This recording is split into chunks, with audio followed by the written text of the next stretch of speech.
Right. Hello, everyone. Welcome to our live sale. Let me just pin a comment here real quick. All right.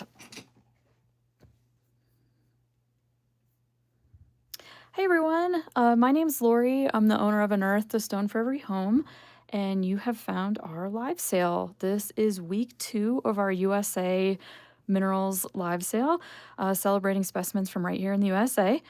Last week, we looked at specimens from east of the Continental Divide, and tonight we will be looking at specimens from the West Coast, so anything west of the Continental Divide.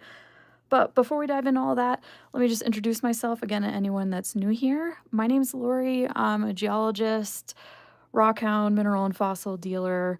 I love rocks. I like collecting rocks. I like looking at rocks. I like talking about rocks. And so our sales aren't just sales, they're also educational. So hopefully you'll learn something new tonight and maybe be able to find something for your personal collection. We have live sales most Fridays here on YouTube, and each week is a different theme. So it could be a specific mineral or fossil type, it could be a specific geologic topic, or in tonight's case, we're celebrating minerals from right here in the USA. So I'll do a quick table scan, we'll go over the rules, and then we will get started. So, like I said, everything on the table tonight is from west of the Continental Divide. Last week we looked at things from the east side, but tonight's all west side specimens. So up at the very top, we have some beautiful purple fluorite with lepidolites from California. We have quartz crystals also from California. This is a complete crystal pocket. I'll explain what that means when we get to these pieces, but I'm excited to have the entire pocket from that deposit. On the next tier down, we have some very unusual copper inside of crystalline selenite. We have some special varieties of cuprite. We have some bright green brochantite crystals. We have some old stock vanadinites. We have some variscite, some wolfenite with chrysocolla, some wolfenites with fluorite, and then down in the front, we have some garnets from all the way up in Alaska. We have some realgar and orpiments from Nevada, and one amethyst from California. So that is what we have on the table tonight. Hi, Kevin. So let me kind of explain to you guys what the theme is for tonight. Like I said, it's all going to be western, west of the Continental Divide specimen. So what does that mean? I'm just going to go over this real quick because last week we kind of covered this, but basically, if you've ever driven west into the United States, you've probably passed over the Continental Divide. Usually they're on top of mountain passes, and you'll see a big sign that says, Continental Divide and then the elevation. So, what does that mean? Basically, this red line that splits all the way from way up in Alaska and goes all the way down through the US, Central, and all the way down into South America. Basically, everything east of the Continental Divide, in theory, you could think about it as just, big mountainous areas that end up draining water either towards the Gulf of Mexico and the Atlantic Ocean, or on the west side, in theory, water would drain to the Pacific Ocean. So it's a giant feature, kind of runs along the Canadian Rockies, through the US and the Rockies, and then down through all the way down into the Andes in South America. So that's how we divided up the USA specimens for the last 2 weeks. And like I said, everything tonight is going to be on the west side. So we're going to be looking at pieces from Arizona, from Utah, Nevada, California, and all the way up in Alaska. So that's what we're going to be covering tonight. So hopefully you guys are excited for that. If there's anywhere in particular you want to start, just let me know in the chat. If you don't see the chat, you just make sure you sign into YouTube, and then you'll be able to actually participate in the live. So feel free to say hi. Again, my name's Lori. I'm just going to go over the rules real quick, and then we'll get started. So how the live sales work is each piece on the table here is up for grabs. I'll show each piece one by one. I'll talk a little bit about it, and then I will say the price. As soon as I say the price, you can claim it in the chat. Just make sure you put the actual price of the specimen. So if I'm showing something that's $50, just say 50, and the first person's name that shows up on my screen, I'll call your name out, I'll set the item aside for you, and then you'll have claim to that item. After the live sale, a custom listing will be created for you on our website. You can just go to our live sale tab and search for your name. You can add any other items from the website that you like to your order, including the little clear acrylic display stands. I always put the exact size stand for the exact size piece that you ordered. And anything else you add from the website will all ship together in one package. It's free USA shipping on all orders over $20. There's a couple pieces on the table tonight that are under $20. So if that's the case, you will have to pay for shipping if that's the only thing that you're getting. But um, anything over 20, free USA shipping. Either way, all of your packages are fully insured in case of loss or damage. I cover that on my end. So you don't have to worry about that. So if you're in the US, the price I say, if I say $50, that is the delivered price to you. If you're an international customer, just let me know ahead of time and I will calculate the shipping for you. It'll just be based off the weight and wherever it's going. So really, there's only two rules to the live. One, we don't allow swaps or putbacks. So please just make sure the pieces that you're claiming, that's 100% sure that's the one you want. And two, that you can complete payment within 24 hours of your listing being up. So like I said, just go to the live sale tab on our website, look for your username, and you'll find your order. So no swaps or putbacks, and payments due within 24 hours. If you guys have any questions, there's a whole list of all this information on the website, so you can check it out there. So, and one more thing, you will always get an ID card. This is free. I cut them out for every single specimen. So even if you're getting multiples of the same type of thing, you will receive an ID card with the name of the specimen and where it was mined. So you don't have to try to write that down or remember. I take care of all that stuff for you. So please let me know if you guys have any questions. Again, my name's Lori. This live, if you're watching this after the fact, will be uploaded to YouTube and will be available till Sunday night. So feel free to skip to the end if you're watching this after the fact to see what is still available. And if you see something you like that hasn't been claimed, you can just message me or email me over the weekend and say, hey, can I snag, X, Y, or Z, and I'll create a custom listing for you. So okay. Hi, Judy. Hi, Beth. And Kevin's already here. So we are ready to roll. Is there anywhere in particular you guys want to start tonight? If you don't know what something's called, you can always say, hey, can I see that purple thing or the green one in the middle? Again, we've got, these are cool. This whole top shelf was mined by someone very similar to myself. So this is just like a low-key miner like me that dug for these pieces. So up at the top, there's fluorites with lepidolites from California. And then in the center, we have the entire crystal pocket that he dug from this quartz deposit in California. The orange down here, we've got wolfenite, we've got chrysocolla, we have the green brochantite, one green variscite, we've got some vanadinite, the cuprites are the red, the super rare copper with selenite, and then our Alaskan garnets in the front, and a couple of danger rocks also in the front here. So where would you guys like to start tonight? I promise we will look at everything, so you don't have to be shy. I promise we'll take a look at each and every piece on the table. So you guys let me know where you want to start. And we just kind of pop around. I like to have fun here and learn about cool rocks. So that's the general vibe for our live sales. It's pretty easygoing here. Maybe we'll start at the top with some of our purple pieces. These are really beautiful. These are lepidolite micas with fluorites, like I said, from California. Maybe I guess we'll start on the left side. Oh, perfect. Beth wanted to look at those too. Great. Oh, she said upper right. All right, we'll start on the right side then. We'll go right to the left. So these,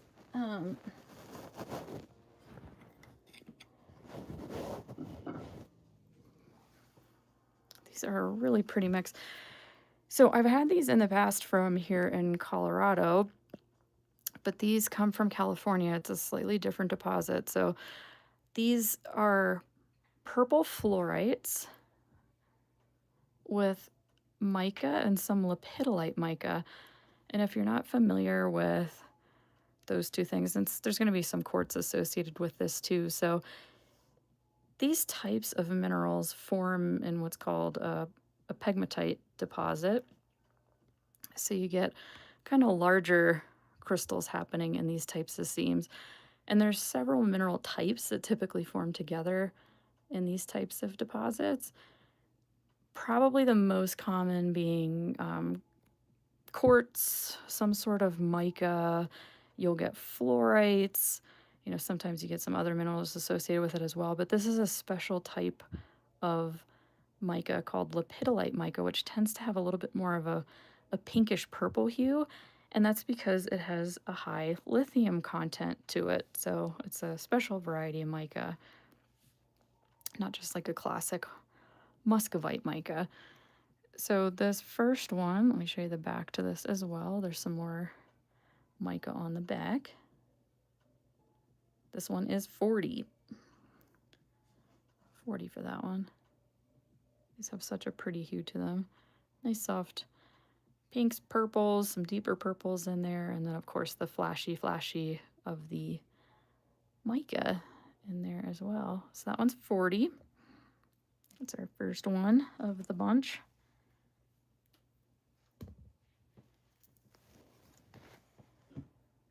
Our next one.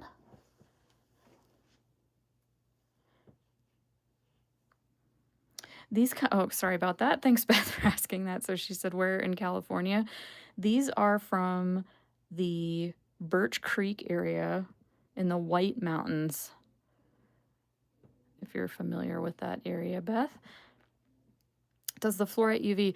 I haven't actually checked. So let's all look together because I don't know that for certain. I know we have some other fluorite on the table, so it's very bright in here still. Looks like we've got some fluorescence going on there. We'll check again a little later in the evening when it's a little darker out. And this one is 25 letter A. 25A for this one. I can see it's just a cool mix. So the fluorite tends to be a little more matrixy on these, so you won't get like a giant fluorite cube or anything like that on these. All right, thank you, Beth. Starting us off with the 25A. Congratulations.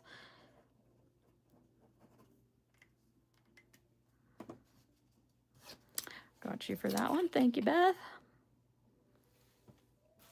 I think these are very pretty and they won't break the bank, which is awesome.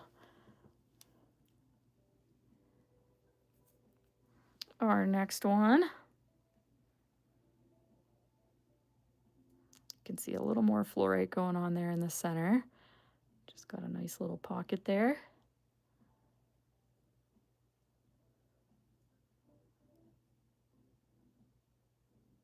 And some pinks on the back. This one's going to be 25 letter B. 25B for this one. So maybe we can get that fluorite in the center to fluoresce a little bit more. Yes, because my bank is already... What happened? Too many fireworks on the... Ooh, look at that. I wonder what is fluorescing that bright pinky orange in there.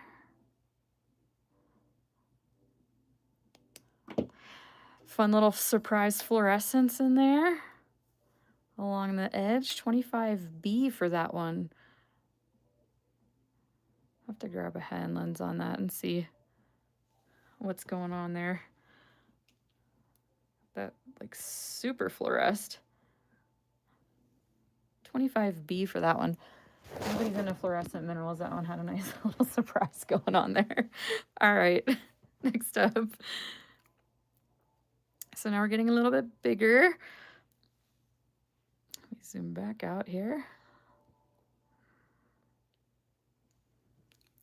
You can see, so a lot of times with these types of pegmatite deposits and these types of veins and things like that, you can actually almost see where where the actual seam was of quartz, and then you get the mica or lepidolite on either side there. Some nice little bursts of color.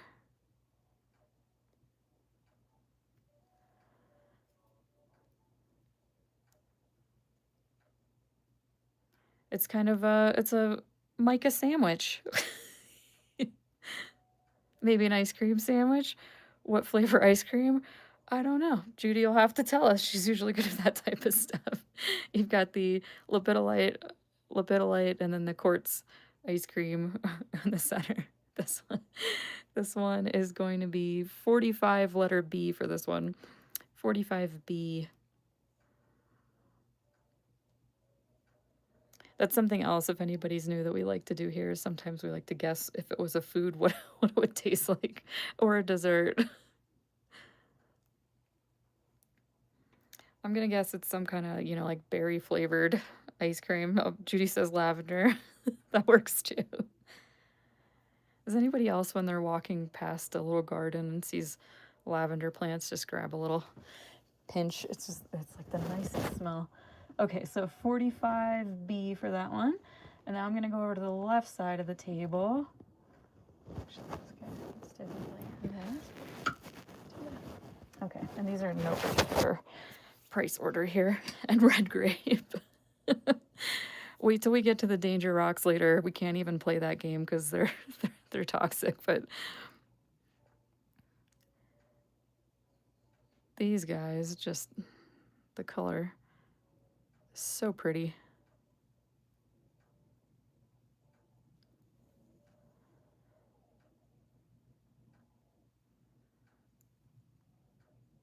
So you know how I said earlier you can't really see crystalline fluorite that well because it's a lot of kind of matrixy fluorite. This one you can see a couple little teeny tiny little fluorite faces there in the corner.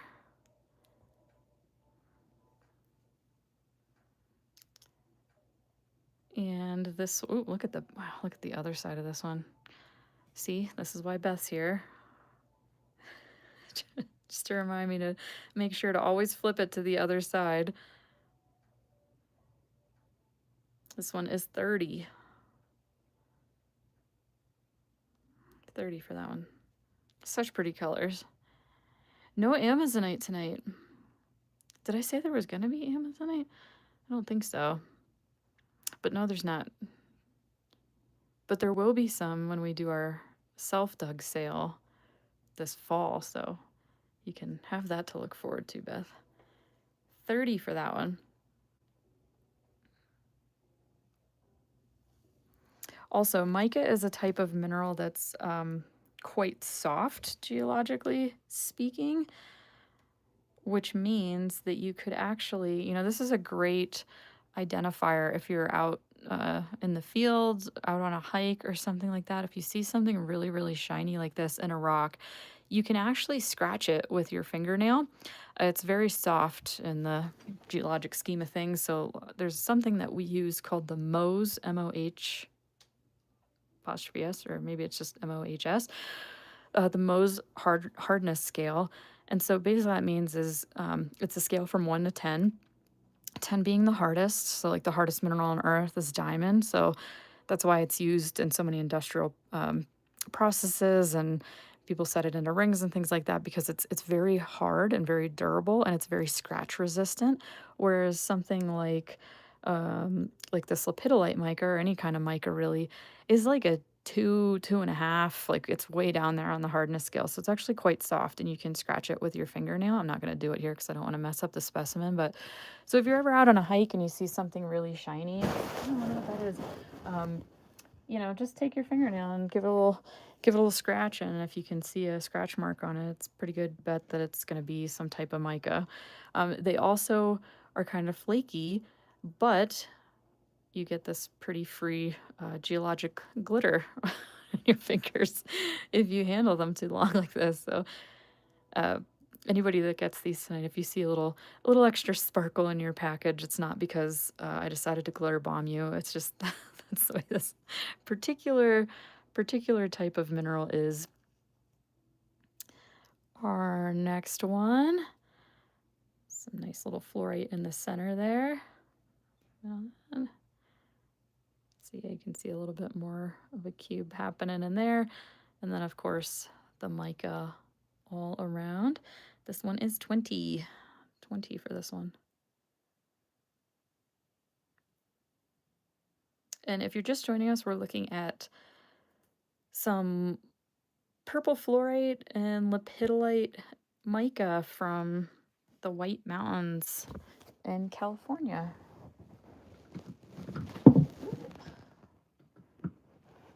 I've got two more. Oh, too close. Okay. I think this was the one I showed in the preview.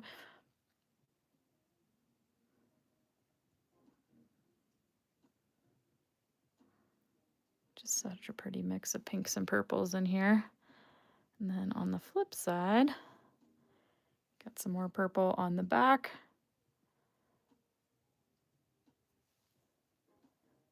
Just a nice representation of how these things grow over time.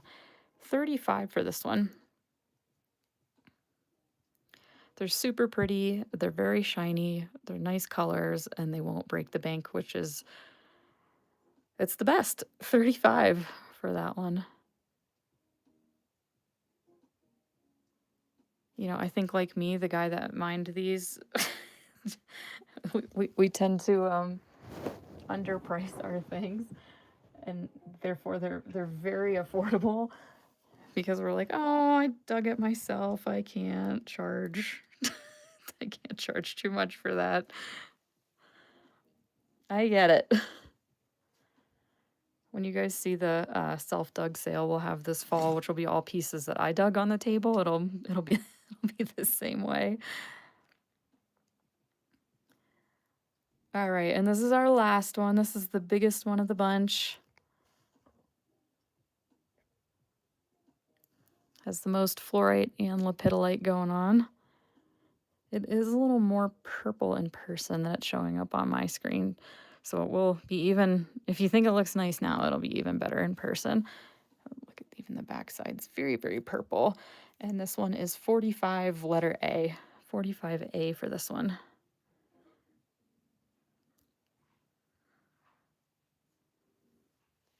Let's just for kicks see if we can, let's see what happens with this fluorite. Like I said, it's still pretty bright in here.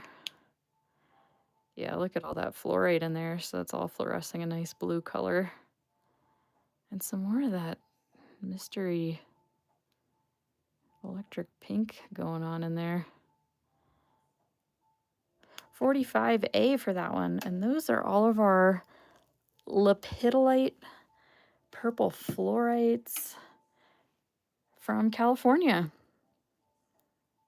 That is a locale we haven't had before in the past. So I was excited to get those to share with you guys. And also nice to support someone like me that, you know, goes out and digs their own stuff. It's always nice to support the like smaller miners when you can. It is very difficult work. Not just the prospecting and finding it in the first place is hard enough, but then, you know, the cleaning and prep work, which I know Beth and I've joked about many times, that she'd come help me clean my rocks that I found, but it's a labor of love for sure. Okay, let's see. Maybe we'll do, since we were in our California section, we'll just knock out the whole top row while we're up there. The offer still stands, she says. I appreciate it. Okay, so this next bunch that we're going to be looking at, this is the entire pocket. Okay, so I put them all out on the table. So these are quartz crystals from the same individual that mined the fluorite and lepidolite, and it's the entire pocket that he found. So what does that mean? When we're rock hounding and prospecting for this type of stuff, sometimes what ends up happening is you will hit what's called a crystal pocket. So you can essentially think of it just like you've got, you know, imagine you have, I guess we could just use the wall behind us as an example, right? If you were to punch a hole through that wall, and most of the time there's just going to be nothing on the other side, it's just going to be, let's just pretend like the entire wall is solid. Sometimes you'll poke through and there will be a hole or a pocket behind that space. And in that space, there will be crystals. So there'll actually be a void where crystals have grown inside of that one designated area, or what we call a crystal pocket. When somebody says buy the pocket, what they mean is that all of the pieces from that particular space, every single piece that came out of there is available all in one spot. So that's exactly what this is. This person found this crystal pocket, dug the whole thing out, cleaned them, prepped them, and then this is everything from that pocket, which is very cool. It's 401k pockets, right? Kevin. So each piece is from that same pocket. If you want to buy the entire thing, I won't stop you. If somebody's like, I'll take the whole thing, they're very inexpensive. If you want to keep them all together, that's fine. But I was just planning on selling them piece by piece, which is also great. That way everybody gets a little one for their own collection. So this is actually pretty wild. Um, this guy was prospecting in this area, so these also came from the White Mountains, and he was digging around in this one area and could see way up that there was a quartz crystal pocket that he couldn't actually reach or get to. So he went home, came back the next day with a ladder to try to be able to access it, and realized that the ladder he had brought was still not tall enough to be able to get to that specific pocket. So went home, came back the next day with a giant extension ladder, and actually had to go up and very carefully be able to extract these out of the pocket. Because sometimes that happens too, that like some of the places that we've dug in Utah, it's the same way that you'll see, and there'll be these big granite rock outcrops, and you can kind of see either a vein or you can see a pocket, way out of reach, and getting to them can sometimes be a little bit tricky. So Beth wants me to show my favorite.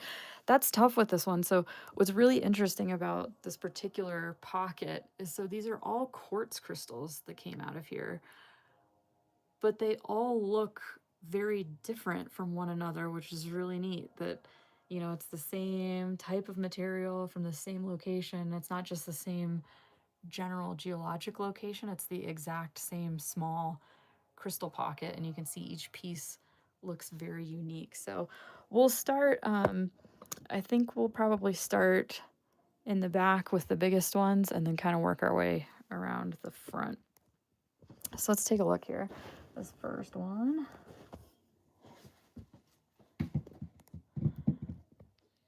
Zoom in a little bit here. Okay, so this is going to be the biggest one of the bunch.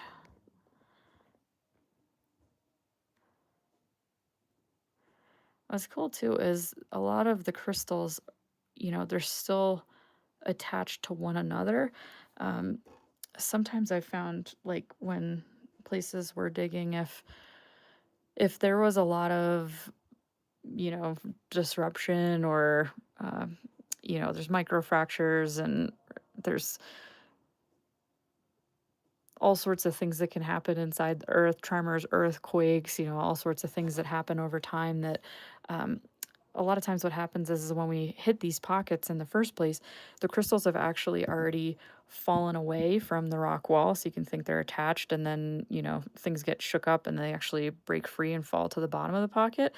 So sometimes we'll find the empty void space, and all of the crystals are just collectible down on the bottom, and it's really easy digging because you're basically just picking them off of the floor of that crystal pocket. And sometimes they're still in place or in situ, so you actually have to remove them from the rock wall itself.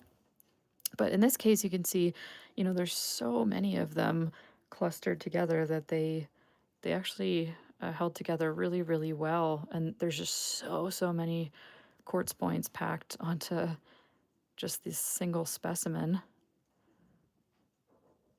So, I mean, you can see it is absolutely covered with both large and small quartz crystal points. And it looks like some of them are double terminated as well, which is neat. But yeah, every little nook and cranny there you can see has quartz crystals going on. And it's not just on this side. They extend all the way around to the back as well. So this is the largest one of the bunch. And this one is going to be 50. 50 for this one.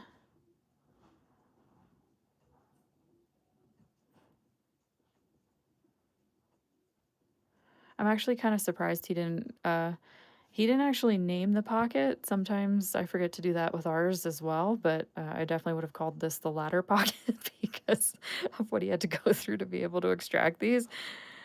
50 for this largest one.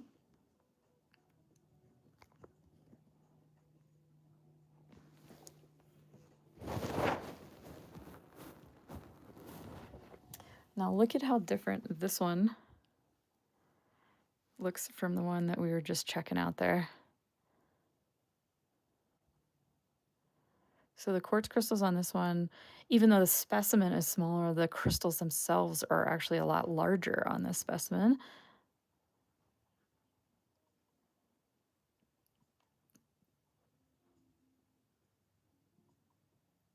And this one is going to be 40, letter B. 40B for this one.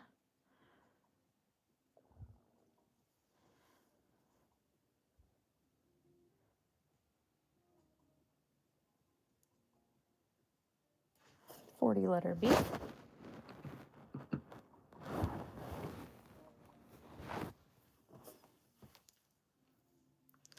And then different yet, look at this crazy one. So you can see there are double terminated crystals that just kind of crisscross across the specimen. And what's really neat is, so if you're not familiar with what a double terminated crystal is, basically when these quartz crystals form, like I was describing before, typically it's a crystal that has a point that grows up into an open space, right? And then it has what's called a termination or an end of growth. So it's basically, if this is the end of the growth of my finger, right? So that I would say my finger terminates here, right? But you can see it's attached to, let's just say my hand is the rock wall, right? This is where my finger terminates, or the crystal terminates.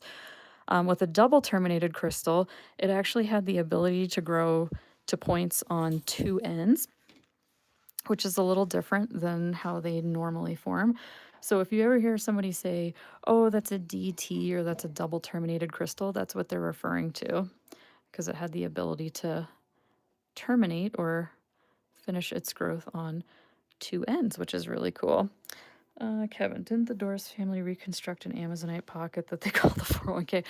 Probably. They have some really great names for their crystal pockets, and they are a very, very nice, very talented family. I've had the pleasure of going out to their mine site and watching them dig, and they're just really nice folks that I run into at gem shows and some speaker series and things like that periodically throughout the year. So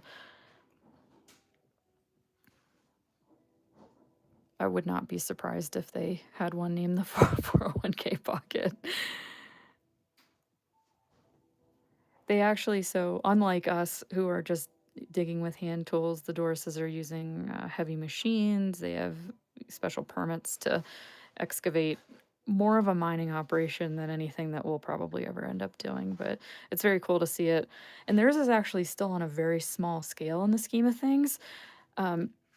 Like a lot of times with the permitting things, I think some of the organizations look at mining all as one thing, whereas some guy out there with a permit to run a backhoe is very different than some giant open pit mine that you might see that's got huge dump trucks running in and out on a daily basis. And like multi-million dollar operation, as opposed to just, you know, a nice nice family out there digging some cool Amazonite and smoky quartz. This one is 40A. 40A for this one. But sometimes they treat it as the same type of thing with the permitting, and it's just not the same. 40A for that one. Very cool. Double terminated quartz crystals from California. Okay, and then a couple more of the big ones. Look at how pretty this plate is. Super sparkly. This one is 40 letter C.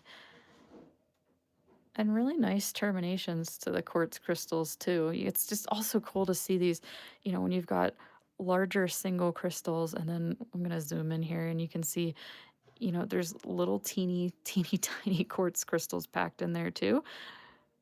So it's a nice mix of both on that plate.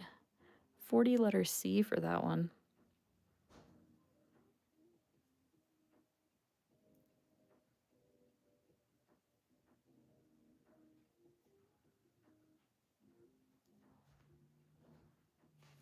$40C. And let's see, that one was, yeah, okay. 40. Just making, ooh, this one's got some really nice rainbows going on. I just saw one flash there when I was moving it. Okay, this next one is going to be 40 letter D. But I could see just at the top here, look at those nice rainbows in there. That one was flashing really pretty. That one is 40 letter D. Very shiny, like Judy said. I mean, it's just amazing. Same pocket. They all look very different from one another. I am curious how large the actual void space was. That I'll have to ask him next time I see him how big that was. To have room to produce all of these beautiful things. Okay, and our last two of the bigger ones. We've got it. Yeah, okay, so that's great. So Beth just made a great point. It reminds you of the Himalayan pink quartz. That stuff can get crazy expensive.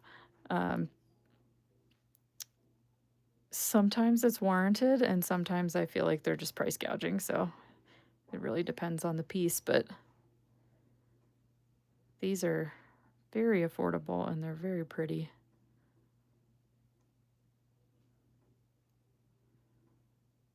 $40 letter E for this one. Look at how cool that is.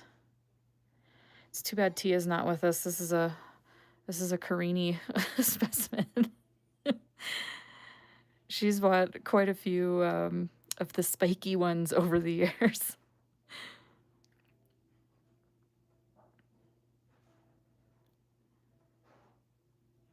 $40 letter E for that one. And then our last, I guess, yeah, this is the last of the larger, kind of larger ones.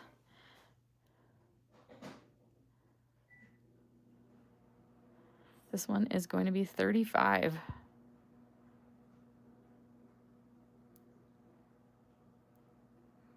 Also just fun to see the whole pocket stay together.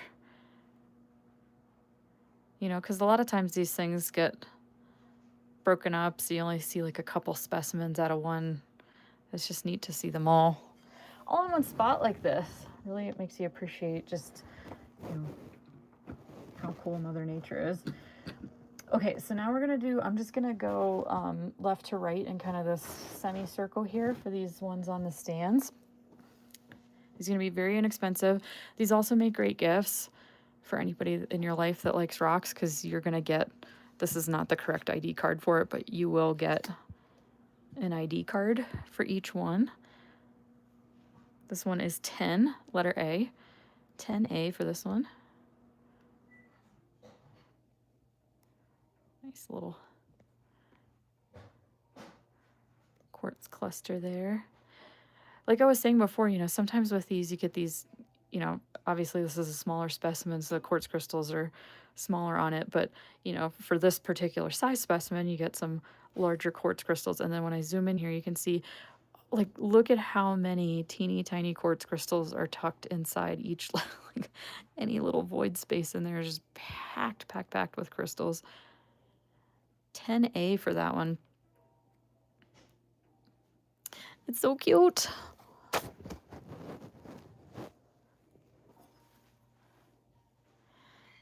Okay, going up in size.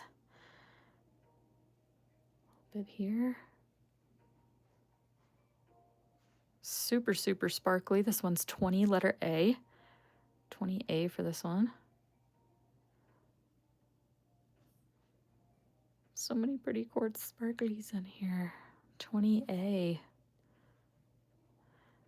Again, any price I say does include free USA shipping at this point now that we're at or over the $20 threshold. This one is 20, letter B. 20B.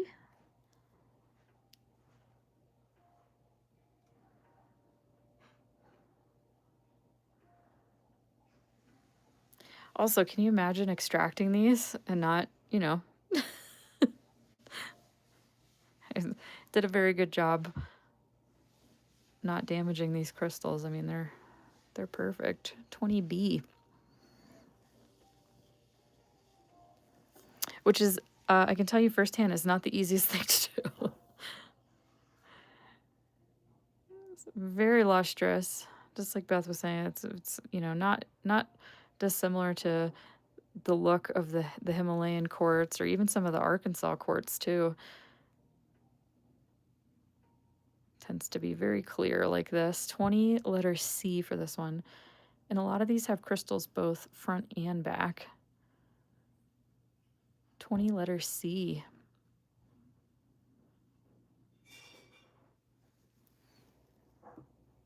Our next one. Little bigger cluster. Now look at how different this looks compared to the ones that we've just been looking at. This one is 20, letter D. And you'll see on this one, obviously the quartz crystals are quite a bit larger on this piece, but look at that cool little frosting on the back. You can see there's like a little druzy quartz layer on there. It's got its own little glitter, little icy snow covered quartz crystals on the back there. 20, letter D for that one. It's just got a little extra, that'll help cool everybody off since it's been so dang hot everywhere in the US lately. It's been hot out here, and I don't normally say that because it's never normally that hot here. 20, letter D for that one.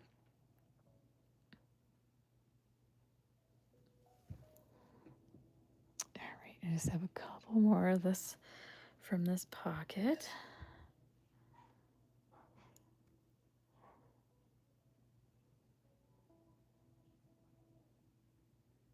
This one is 20, letter E.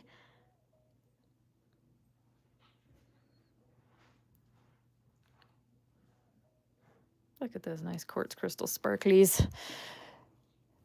And this one is also very unique. So again, same pocket. Obviously they'll have nice clear crystals, nice terminations in here, but look at this crazy thing inside here. So this one's got this neat seam here, and you can see inside this, there's like a pocket within, a little hole within, that's just also packed with quartz crystals inside there. Fun little hollow inside the giant cluster of quartz. This one is 20, letter F, 20F. So Beth just asked if we're getting smoke from Canada. Not out here in Colorado, but we have been most of the summer. It's actually been clear the last week or so, but Most of the summer, we've been getting smoke either from here in Colorado itself. There was actually a fire, uh, still is a fire over in Leadville, which is on the other side of the mountain range from us, that's been popping off. Kyle was supposed to do a race out there uh, last week, and they canceled it because of the smoke. So, but like I said, this week so far has been relatively clear for us, which has been awesome. But yeah, so there's fires here in Colorado, and then we've also been getting a lot of smoke from surrounding states like Utah and Arizona, unfortunately. So we feel ya, the East Coast people that are dealing with the Canadian fires right now. It's no fun. A 20 letter G for this one. Look at the crazy shape on that. Very sculptural. And then our last one. Are you guys getting them there, Beth?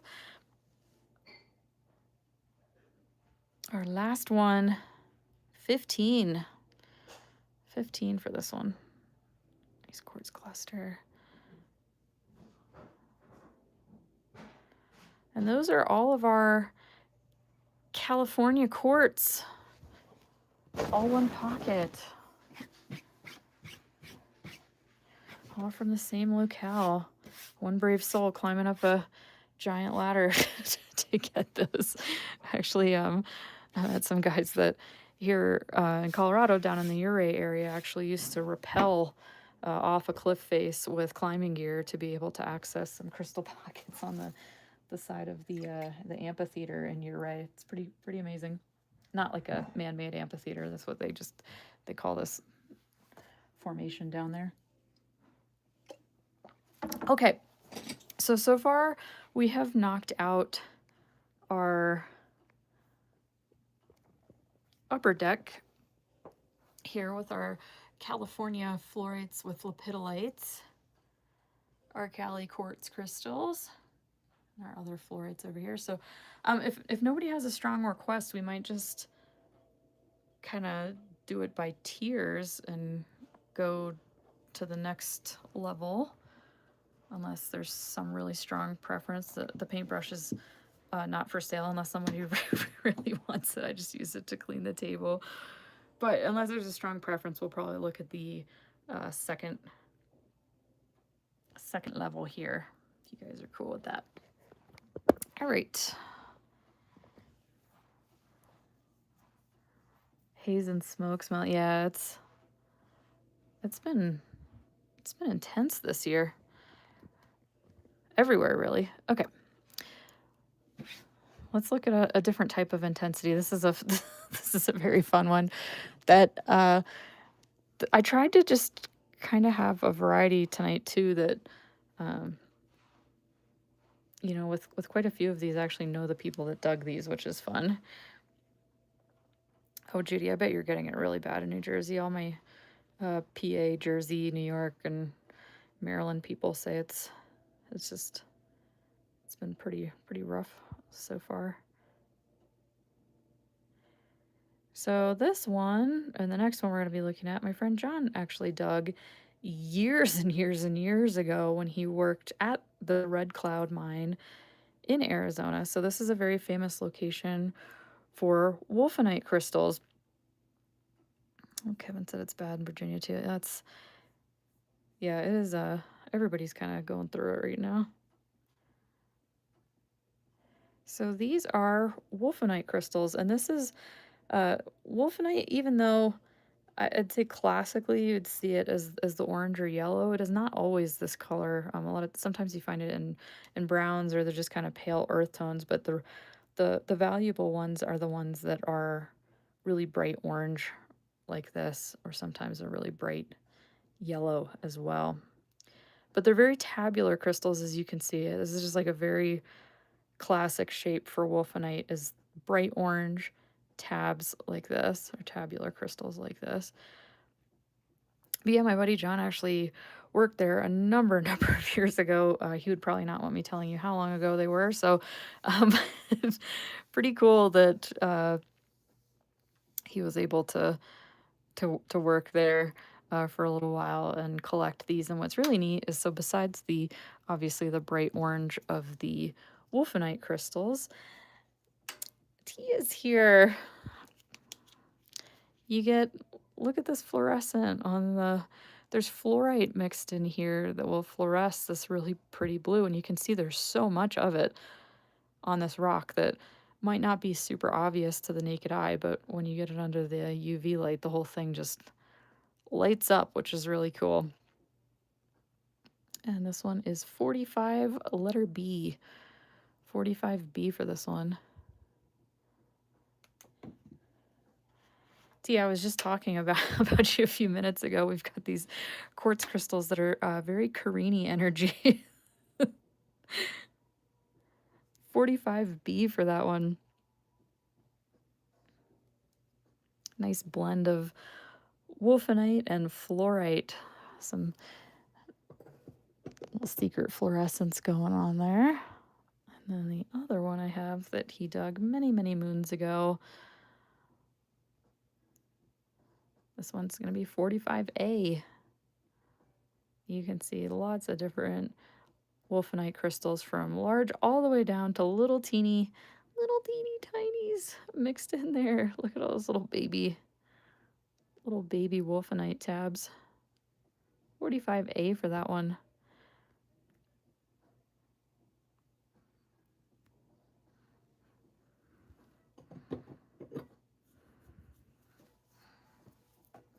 And speaking of wolfenites, now those were from the Red Cloud mine in Arizona, and now we're going to move over to what is called the Rowley mine.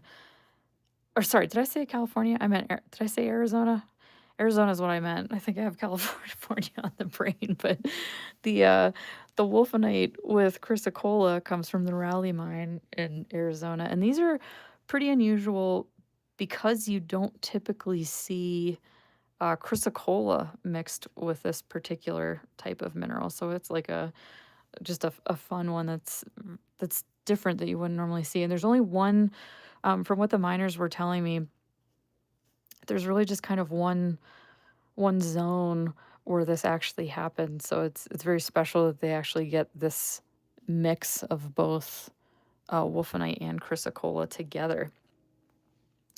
And you also get these incredible color combos, which are, electric orange with this really pretty teal blue of the chrysocolla.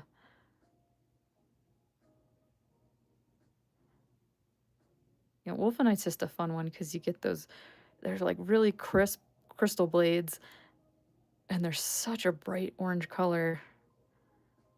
Sometimes they'll be a little more yellow orange, sometimes you get them and they're a little more reddish orange, but just the glossiness of those crystal blades, like if you get nice wolfenite crystals, it's typically what I'm looking for, is the color, nice termination, and then just like that gloss, that nice luster, that shine when you tilt it around in the light.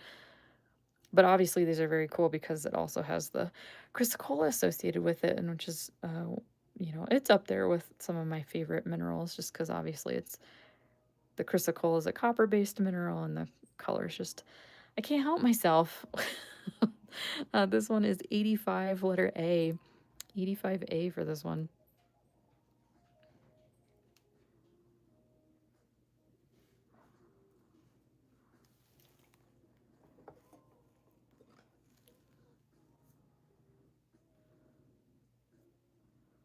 Our next one. This one is 78.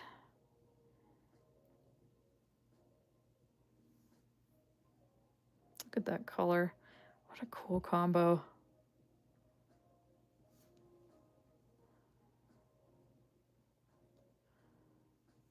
I mean, even just that side's pretty. 78 for that one.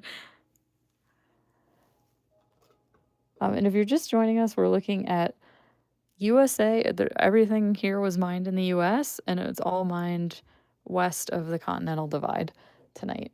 Last week we looked at stuff from east of the divide. Tonight we're looking at stuff from the west of the divide. And right now we're in the wolfenite chrysocolla area. This mine in Arizona. See these great combos. This was years ago at a gem show. I saw a guy who had a display case.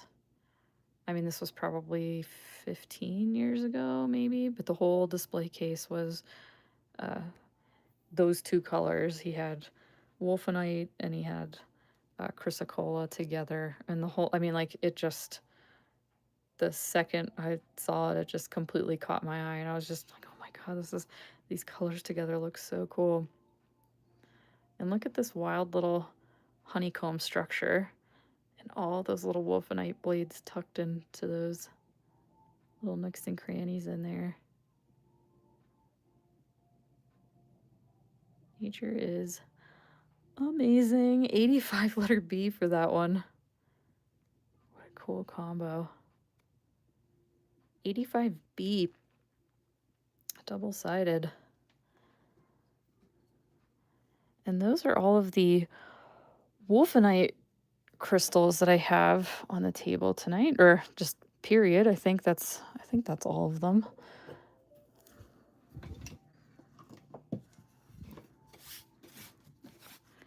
Sometimes you get some crystal crumbs. Got a lot of crumbs tonight.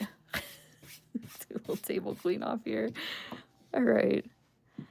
So now this is kind of an odd one. I don't know if Rock Dog's with us tonight, but this is kind of a fun mineral. This particular location in Utah. I've only had a couple of these over the years, but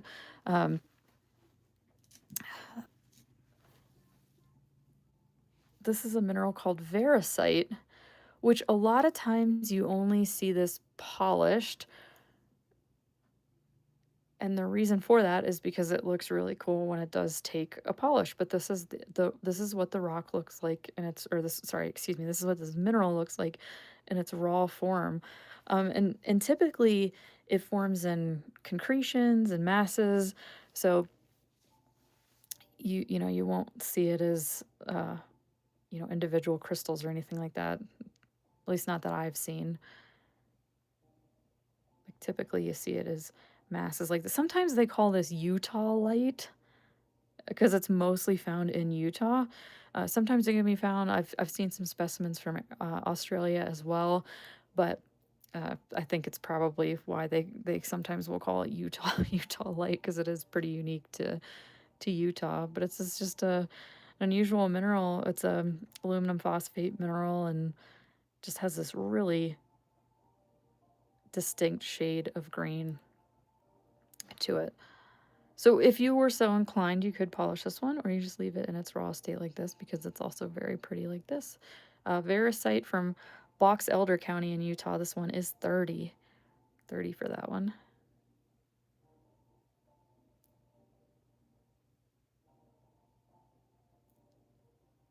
I usually try to do just the raw stones or raw crystals themselves. Sometimes I'll carry polished specimens too, but I think there's something really special about just being able to see it in its kind of more natural natural state, not native state.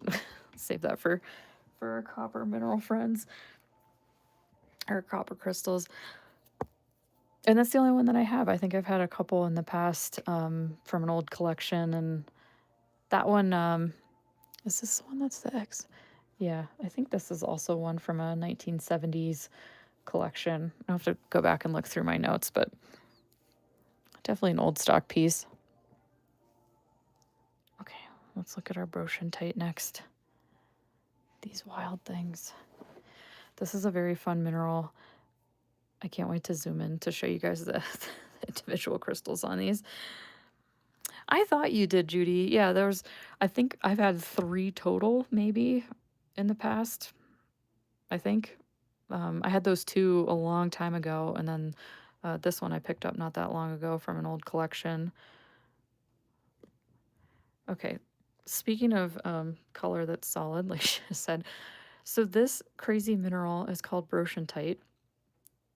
And if you couldn't guess, I'm going to tell you, it has copper in its chemistry, but it is not malachite. They're very different. I'm going to zoom in so we can look at these crystals here.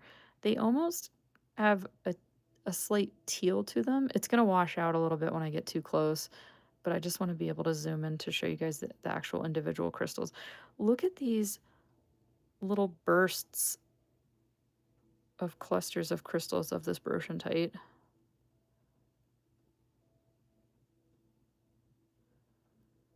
Don't they look, I mean, like, I always tell you guys this, like, you never want to, if you can help it, you just never want to try to touch crystals directly, especially things like this, but don't you just want to poke all of these because they look fuzzy? It looks like, I don't know. They look soft to me, and I really just want to rub my rub my finger on them and touch them all, but I won't do it because you're not supposed to do that, and I could break some of the crystals off. But you can just see how cool of a formation that is. These brochantite crystals, and these come from Nevada, from Western Nevada, out kind of towards the Carson City area of Nevada. Hakuna Matata, one of those places. Anyway, just such a cool formation. This one is 125.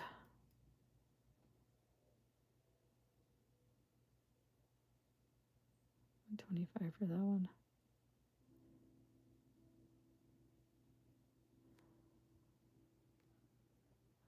And typically these only form in really like arid conditions.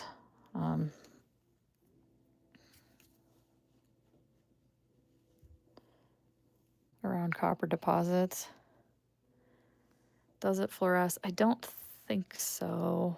We can check, but I don't think so. I don't believe that it should, but you know how it goes. Sometimes we'll find some mystery minerals along for the ride on these. Don't see no fluorescence there. But hold on a second. Let's blow some of these dust particles off. Yep, doesn't look like any fluorescence there. But like with what Bees just said, with this type of color, which is so pretty, it's okay that it it doesn't fluoresce. 125 for that one. And then its friend, I just have these two. Slightly larger specimen.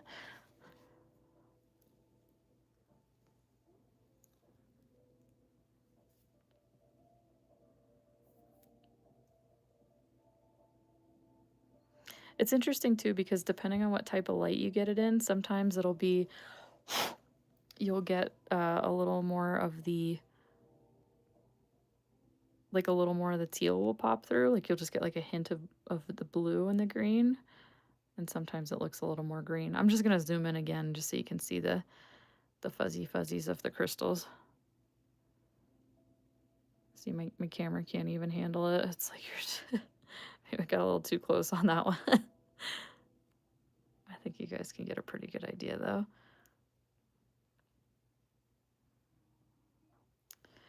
Like, and look on from the side here, when you kind of see the cross section of some of those crystal tufts.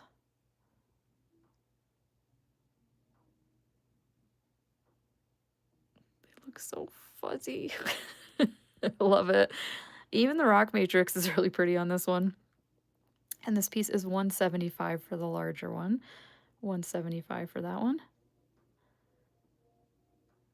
These are brochantite from Nevada. There's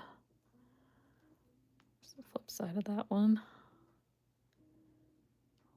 175 for that one.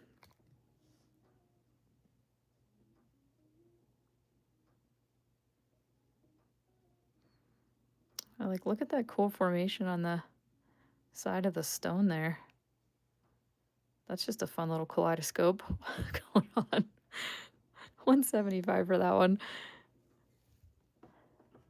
All right, and now we're going to get into some very old pieces. These crazy things. So the next two that we're going to be looking at are vanadinites from the old Yuma mine in Arizona. It's actually really close to where I go every year out in Tucson. And these, like I said, came from the old Yuma mine, and you can't, as far as I know, you can't. There's no mining or collecting or anything there anymore. It actually, this particular area where this mine was, as far as I know, got completely absorbed into what is now Saguaro National Park. So, like, that's it for this particular area for digging. And there was, I mean, there was a very active mine there. Back in the early 1900s, like to probably mid 1900s, where they were mining for copper and all the metals, lead, zinc, gold, silver, that type of stuff. And a lot of times they would find vanadinite associated with that. And so these next two specimens actually came out of that mine. I think this one will fluoresce. Actually, they might both fluoresce, but either way, they both came out of this historic mine that, like I said, just as far as I know, and if it's in a national park, it's definitely illegal to collect there. So pretty cool that these are historic pieces from a mine outside of Tucson. So these are vanadinites. I know they look similar in color to some of the wolfenites we looked at earlier, but the shape is very different. They also have very different chemistries to them. So let's zoom in here so we can take a look. So this one doesn't just have the vanadinite, but it also has some calcite mixed in there with it. So I'm going to zoom in. The color's going to wash out a little bit, but just so you can see the structure of those vanadinite crystals. And then you can see up at the top here, there's a larger vanadinite crystal with a calcite that just kind of grew around it. Same thing with on the side here.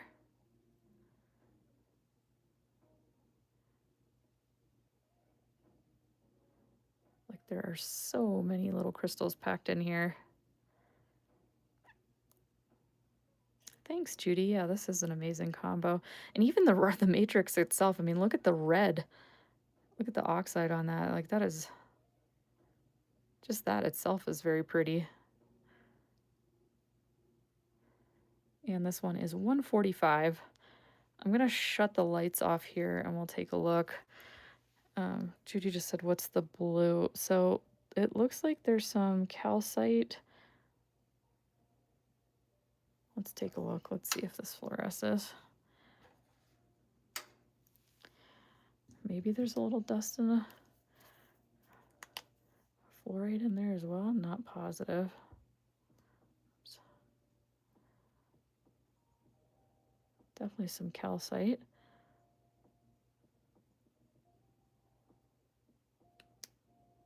A little too bright in here to see if any of those things phosphorus, but we do have some fluorescence going on there. So 145 for that one. From a historic mining location, you can't collect that anymore. It's over.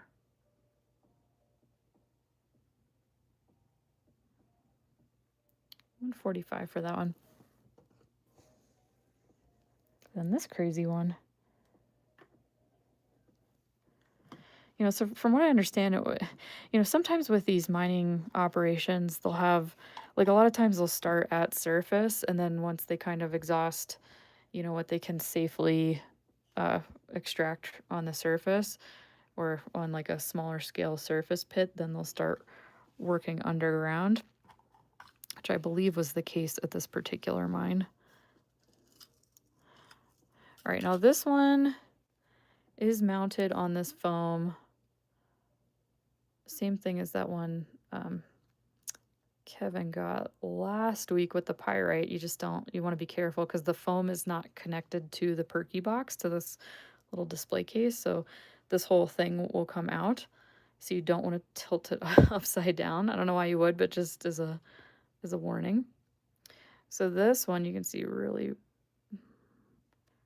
really bright vanadinite in there, and then also with calcite crystals hanging out sprinkled on top.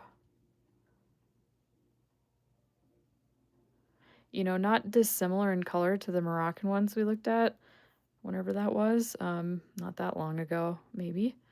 Can't remember, time flies, but these are from Arizona from a closed mining locale, and then you get the calcite crystals on top too, which is so pretty. Great vibrant color combo. And this one is 65. 65, and it comes in this cute little box. 65 for that one.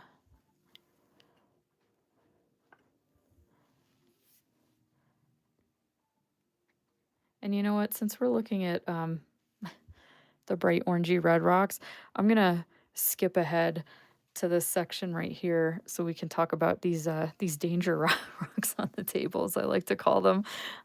These, I know we joke all the time about eating rocks and what flavor things would be. Obviously, don't eat your rocks, but uh, these three in particular, you really don't want to eat or lick or anything weird with them because they are um, they're okay to handle. Just you know, be careful with them because they are it's an arsenic sulfide mineral. Both of these are realgar and orpiment. So when I jokingly say they're danger rocks, you just you know it's probably overkill, but you know they're fine to keep in your collection. A lot of people actually have these in their collection because the color is so vibrant. You don't want to expose these to direct sunlight like most crystals, just so the color stays stable. Um, but just to be on like an abundance of caution. If you're going to be handling them a lot, I don't know why you would. Most people just put things on their shelf and then look at them, and that's just kind of where they stay. But if you're going to be handling them a lot, wash your hands afterwards. Just out of an abundance of caution. I'm not trying to deter anybody, but just so you know, and I know we always joke, we're like, oh my God, I'd definitely eat this this one. With these, you do not want to do that. But the color is awesome on these. So, like I said, this is an arsenic-based mineral. Um, these actually came out of some of the gold mines near or in Humboldt County, Nevada. I have actually dug around in some tailings for these before with permission from one of my friends that worked at one of the gold mines out there. And so found some of the stuff in the tailings. And the reason it was in some of the mining tailings is because a lot of times these types of minerals like realgar and orpiment and things like that, they're really, really pretty, bright, bright, bright colors. A lot of times these types of minerals are actually associated with gold deposits. So it's actually a good sign when they find this type of stuff uh, when they're, mining for gold and whatnot, especially out in that area of Nevada. So uh, super bright colors. So the red on these is going to be the realgar. And realgar and orpiment, a lot of times you see those two minerals together. It's just like I said, they're both arsenic minerals, so a lot of times they tend to form in the same type of deposits. But really, like, look at how bright that color is on the red there. Kind of like in nature sometimes, there's certain insects and things like that that turn that color. That's a danger bug. We'll just pretend that this is the rock's way of saying, don't don't lick me, don't eat me. 38 for this one. It is like Judy just said, this is a definitely fire colored stone. 38 for that one.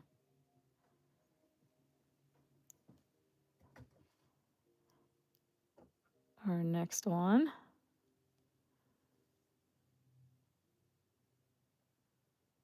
This one is going to be 40. You get such great color on these. You can even see on the back. More real guard going on there. 40 for that one. Tried to keep everything like relatively affordable tonight. Pretty inexpensive.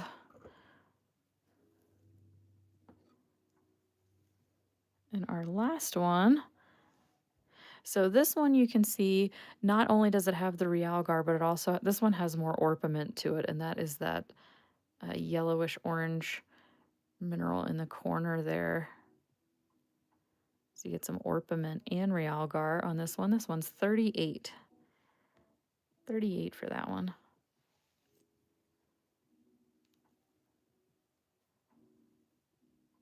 38. Okay, and those are all the danger rocks, so we'll jokingly call them. Hi, Rory. Okay, let me just.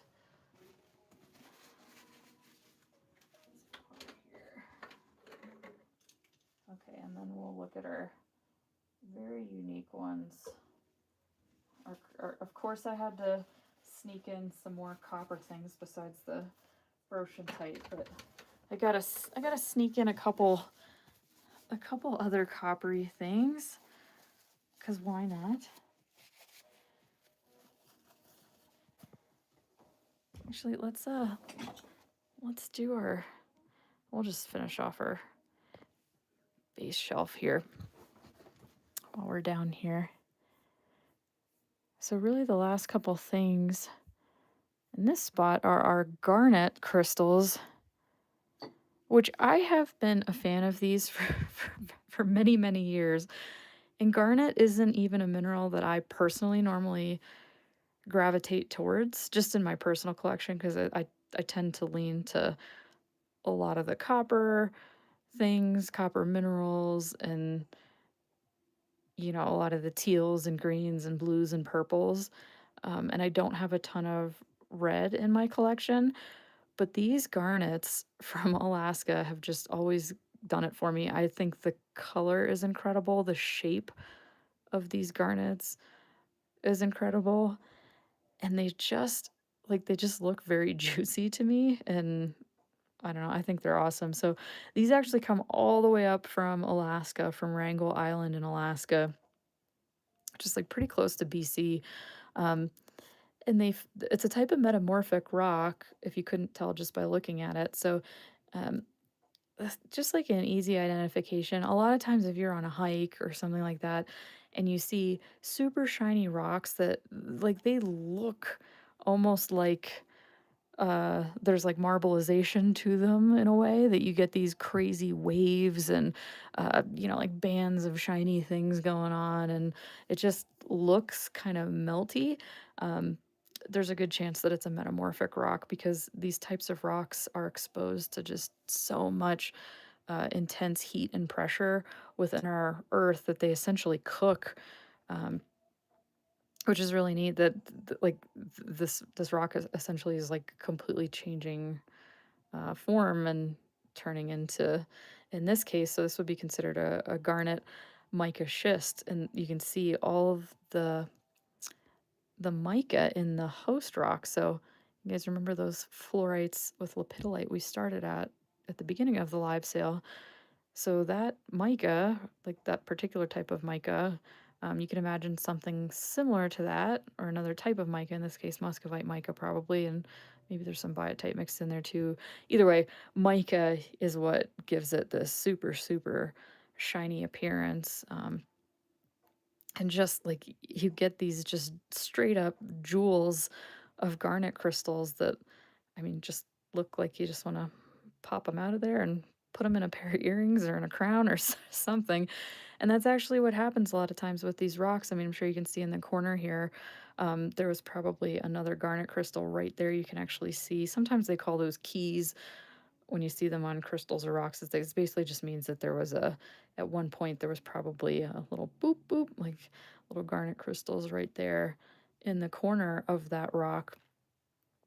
And what ends up happening a lot of times is, as this rock is exposed to the elements and starts to weather away, the host rock here is, usually a lot softer and less weather resistance than the garnet. So the garnets will actually just kind of um, weather out of the rock over time. So sometimes you'll just find them laying on the ground out there, which is pretty cool.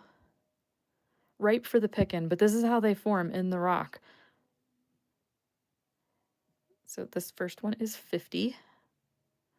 50 for that one. I mean, you can just see like how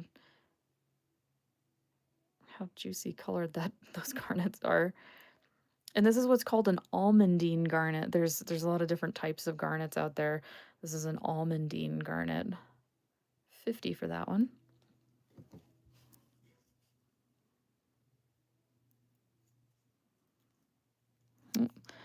Lost the price tag on that one. Let's we'll skip ahead to our other one and I'll see if I can find the price on this one. Let's see if this one's, yeah, okay, so this, sorry, this one is our next one.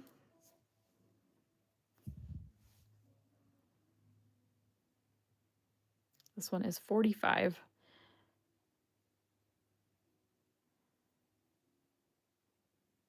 Oh, thanks, Judy. Yeah, that's right. It's just as it's very shiny, almost glittery. But you can see why that is from that mica that we were looking at earlier, is what gives it that look.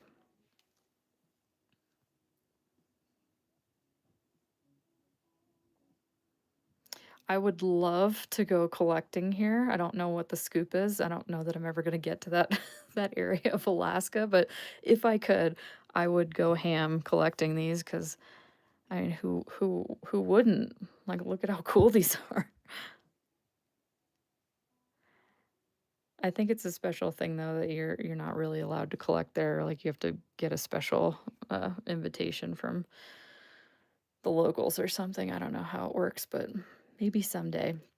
Okay, this is the biggest one of the bunch. I just want to pop each and every one of these out of here. They're so cool.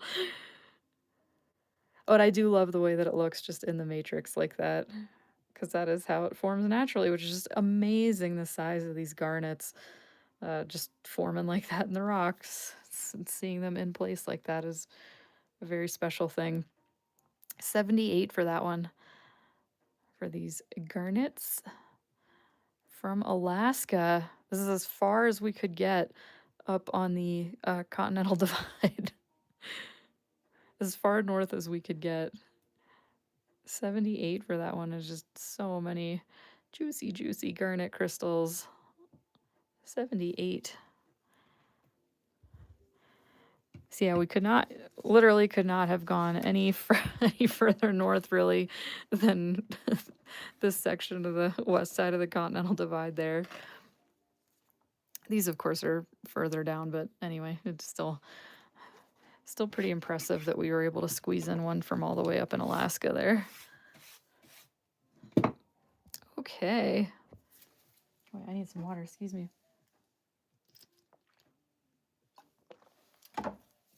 Okay.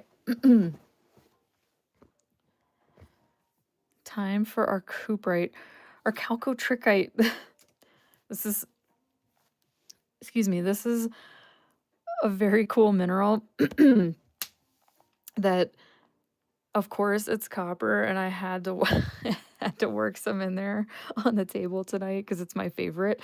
But these are a special type of copper. So, like we were talking about last week when we were looking at the specimens from Michigan, like the native copper, where it's just copper and it's pure, or what they call native form. It's elemental form. So it has nothing else mixed with its chemistry, right?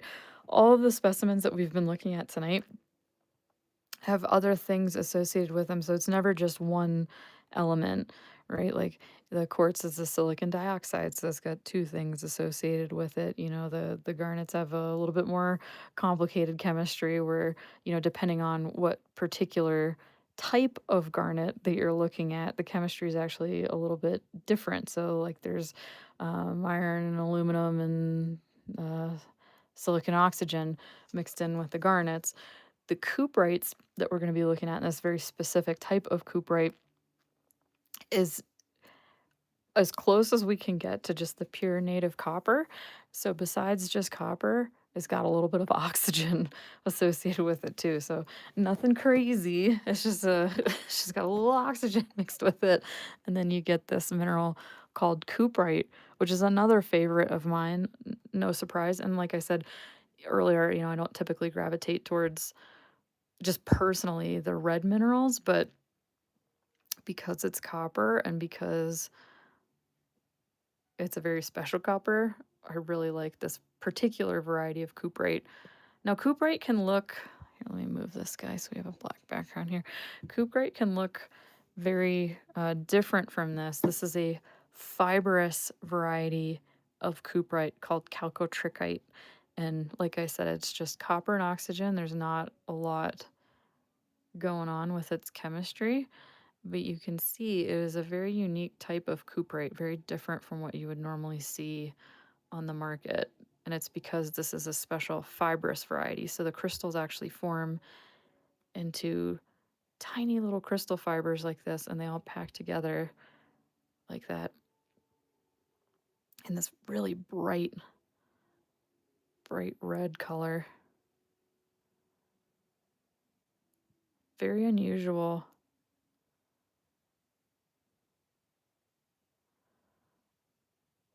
And these came from the Ray mine in Arizona.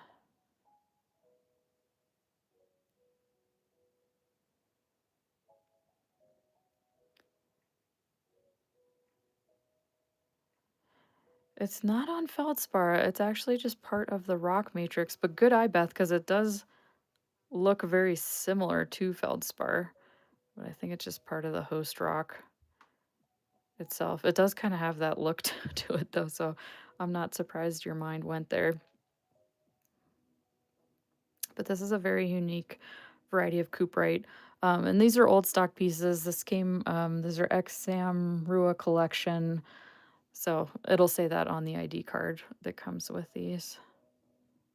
From the Ray mine. And sometimes you get sometimes with these, I think you might see a little native copper in there too. 98 for this first one.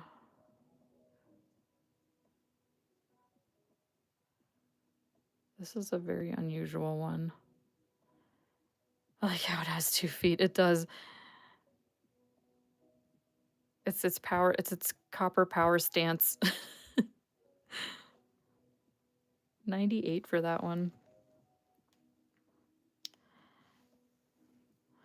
I just have 4 of these. That's it.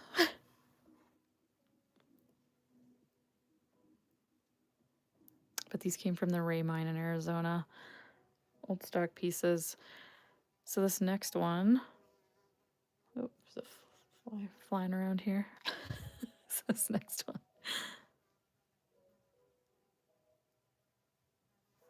I'm gonna zoom in. We'll try to capture those little crystals. So I know from a distance it might look like native copper that just, has some red associated with it, some cuprite associated with it. But when you zoom in, you can see there's actually teeny tiny little crystal fibers, and that is what makes this a slightly different variety of cuprite, the chalcotrichite, that is so special.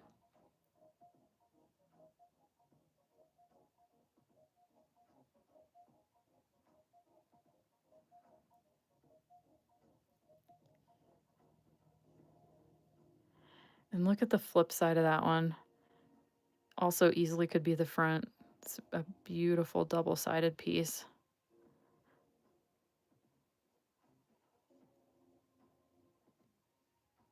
You can see all those little crystal fibers. And some native copper looks like mixed in there.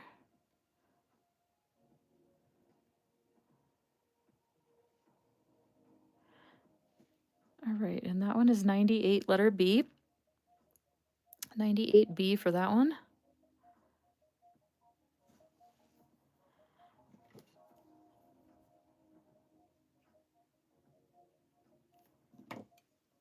And our last 2.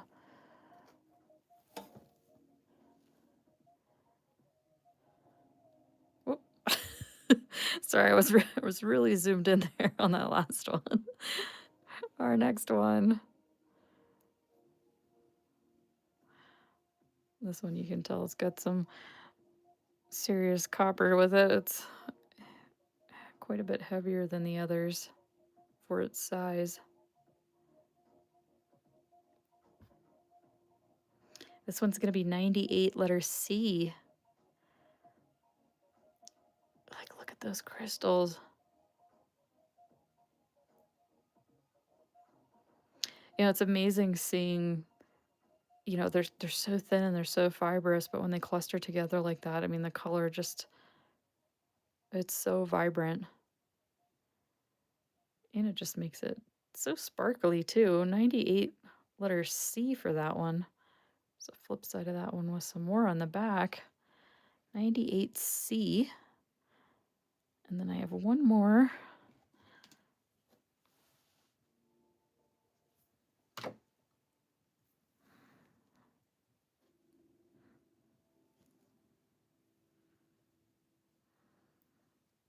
This one has a very fun shape to it. Classic for native copper to just kind of go in every which direction. Look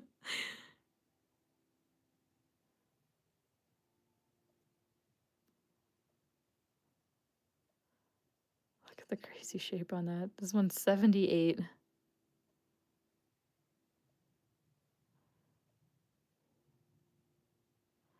78 for that one.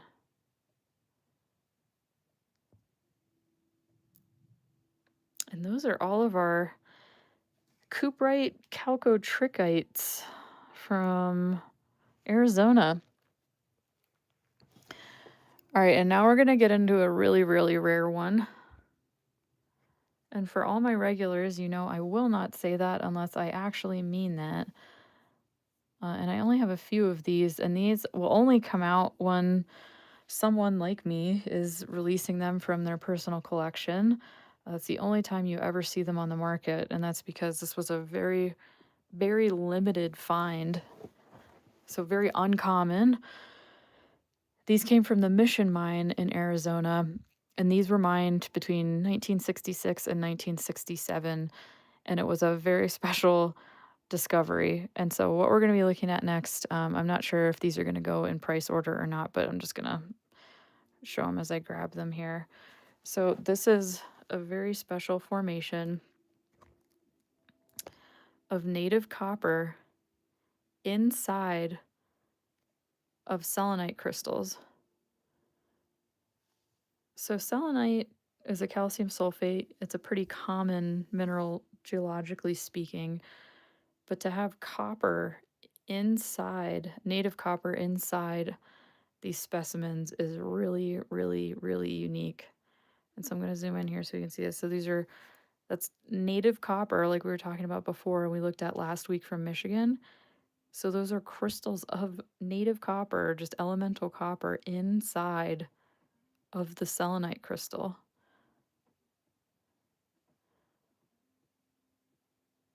And what was really neat is when these were discovered, so these came from, like I said, the Mission Mine in Arizona. And when they were discovered, there was a geologist working in the mine. He found this section. This is just very unique for this to occur. And it was just kind of a one-time find in this mine. And this geologist was so excited about it because he just had never really seen anything like this before. And when the mine boss found out about it, and that, you know, some, like, I guess the geologist and maybe some of the workers were collecting pieces on the job, he actually ordered that this section of the mine get blown up and buried. And this is a very soft mineral. So that whole section of the mine, I don't know how big this particular deposit was within the mine, but got completely destroyed and buried. So that's the end of it for, and like I said, this came out in the 60s. So um, anytime you see this on the market is going to be from an old stock collection where someone is, you know, releasing some pieces from their personal collection, because you just can't get it. It's just crazy, you know, and I don't know if it's happened anywhere else in the world. I'd have to assume at some point it will or has, but, you know, just so special that these came out in the 60s and from that one specific mine. And anyway, just a very, very unique occurrence. So that's the first one. That one is 80. 80 for that one.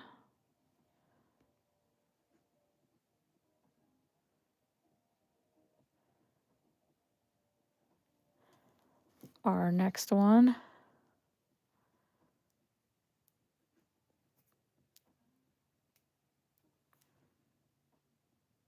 Sorry, it's got a fuzzy on the corner there. I wanted to get that off. Our next one. This one is 78. You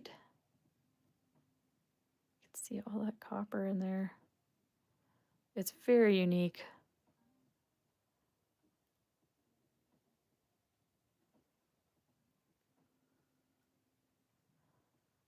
$78 for that one.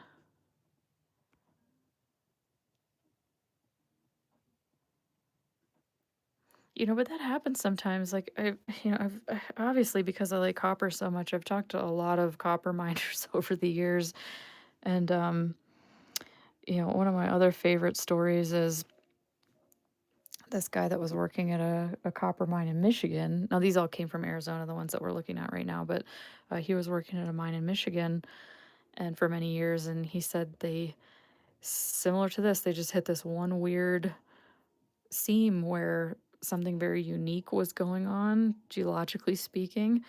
And what they found was on top of the copper was this super, super, super fine coating of native silver. And he said it was just like the thinnest, just lightest, beautiful dusting of native silver on top of these copper specimens. And they were freaking out. They were so excited about these because they looked so great. They're underground and they're, getting out as many pieces as they can. And as soon as they took them above ground, they got up to the layers. So obviously, like you're underground, you get up out of the mine, and now you're, experiencing like nice fresh air and like the regular atmosphere. And he said within minutes, that layer just completely just gone. It just evaporated. And it must have just been something very stable, this perfect little environment. I don't know if it was because of the moisture exposure or exposure to air, but that super fine dusting of native silver just was just gone. And it just goes to show you just never you never know with these types of things that, one second they're there, the next they're gone. So obviously you want to try to collect them when you can, and hope that they stay stable, once you get them out of the mine. But that was just a strange thing. He said he couldn't believe that it was such a fine coating that it just basically disappeared when it got exposed to the air and moisture. But that won't happen here because the copper is inside the selenite, and copper doesn't, it won't just like spontaneously evaporate like that, or at least it shouldn't. This one is 85, 85 for that one.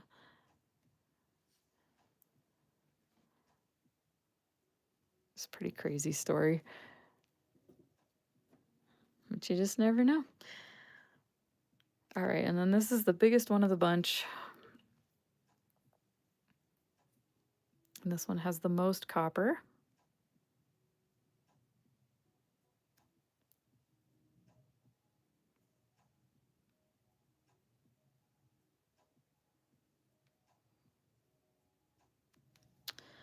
Camera is not having it with the with the zoom tonight.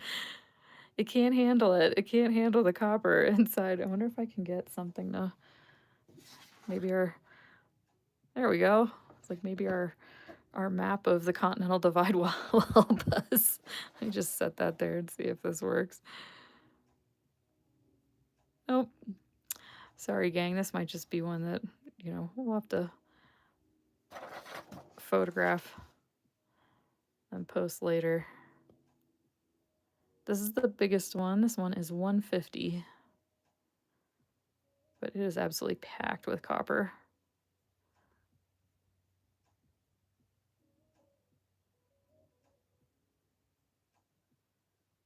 It's wild how that gets in there. 150 for that one.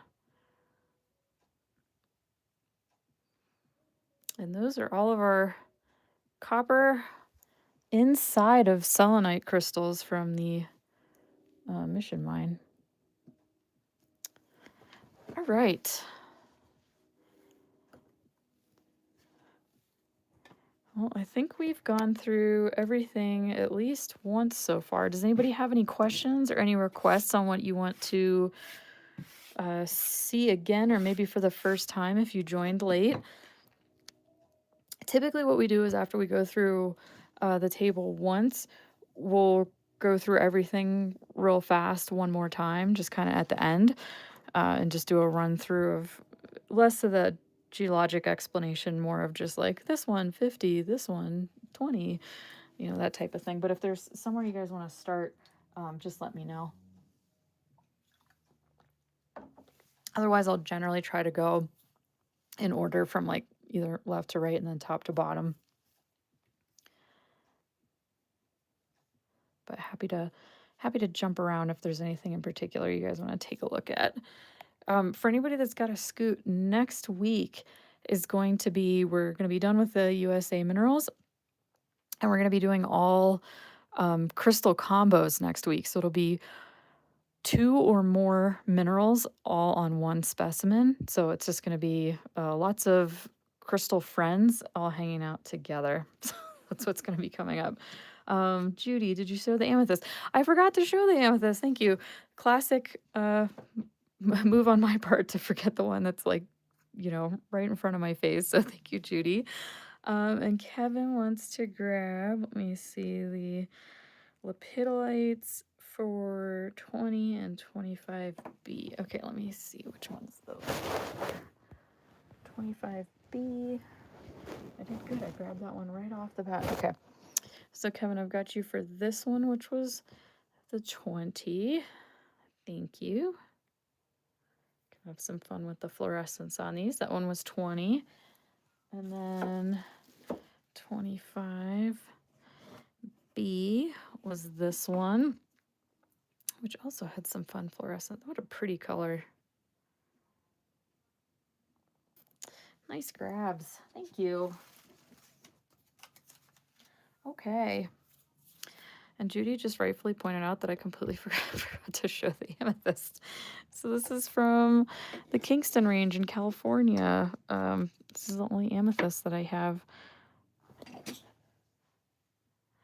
This one, I'm trying to remember. I got this years ago. I actually got this one from my friend Adam, who he collects. I mean, at the time, he was pretty much exclusively collecting amethyst, but I really, really liked this one because, let me show you, it's got these cool phantoms on the inside. So this one's 65, just for anybody that wants to snag this one. Again, from the Kingston Range in California. But yeah, he was specializing in amethyst collecting at that time. So his whole, like you guys know, I've talked about this before, how you could just have one type of mineral in your entire collection. Every piece would be, different and unique because they come from different locales. But this one just had some really cool phantoms on the inside of the crystals, which I really liked. And the presentation is just neat too. So 65 for that one from California. Nice juicy amethyst. Juicy seems to be the term for the evening. 65 for that one. You can see the zones, how those like little bands of growth inside the crystals there. 65 for that one. Okay, and Kevin. Thank you, Judy, for pointing out that I missed that one. Sometimes that happens. The ones that's like right in front of my face, I'll accidentally miss. Kevin, also the big vanadinite and the green to the right of it, please. Okay, so this one from the old Yuma mine. What was that movie? 310 to Yuma. This one was 145. If you'd like that one, Kevin, just let me know. That one was 145. The pretty red on the back. And then the green. You got it. Thank you. And congratulations. Have that one for you. And then the green one.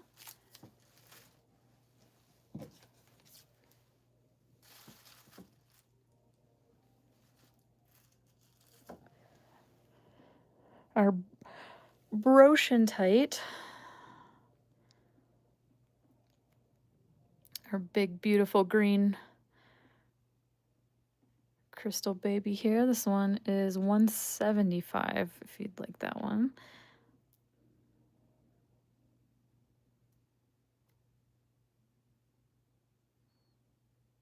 $175 for that one.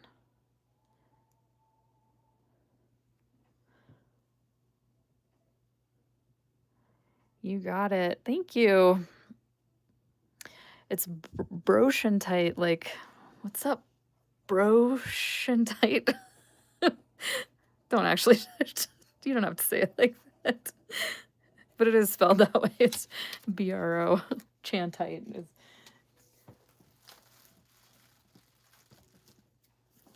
Thank you, Kevin. Okay. So if there's no other specific requests, we'll go through left to right, top to bottom real quick. And like I said, next week for anybody that's got a scoot, it's going to be all crystal combos next week. I also really like the matrix on that one. You know, it's funny, like when I got those two, this one I really liked just the presentation of it. I thought the crystal fuzzies looked really neat clustered together like that. And that other one that you just picked up, I also felt the same way because there's more brochantite on the one you got, Kevin, but that front part where the matrix is, I just also found that very attractive and was just unique. So good eye. I thought that one was very cool too. You can just add it to the add it to my wing, please. Okay. What are we? What am I doing? What are we doing? I was gonna try and look up and see if I had written down what next week is gonna be. Okay. Well, we'll do. I'll just do previews next week because there's I have a lot of ideas for the table for next week with all the crystal combos. But let's take a look. So if this is kind of the portion of the night now where if you watching this after the fact and you fast forwarded forwarded fast forwarded to this point, basically we're not going to go into the long form geologic explanations. I'm just going to do these kind of quickly. So this is what's still up for grabs. And if you see something you like, you can always message me over the weekend or send me an email and say, hey, can I snag this one for 50 or whatever it is. So I'm going to go left to right, top to bottom fairly quickly. We're starting off with fluorite with lepidolite mica, which is a lithium-bearing mica. These are from California.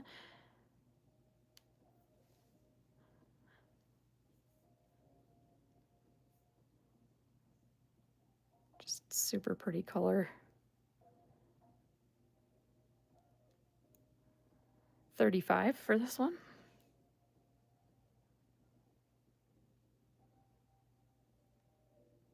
Also, as a little girl, I would have been just like, I have to have this one. This is the one for me. The colors. Oh, I'm glad you could join, Kevin. Thanks.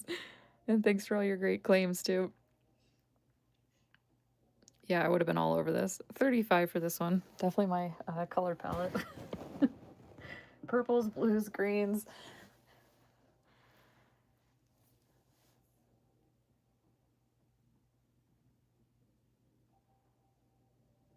This one is 30. Look at how pretty this side is too.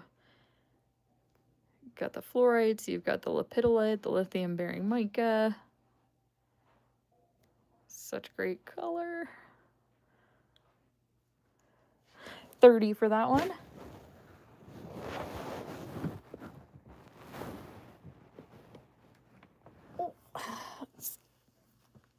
Our next one. The biggest one of the bunch. This one is 45. 45. Look at those pretty colors. There's that sticker. I was like, where did I put that price sticker? 45A specifically for this one. I'm trying out some new price stickers, but I have to cut them each time, which I don't love. 45A for that one. Big purple fluorite with lepidolites from Inyo County, California.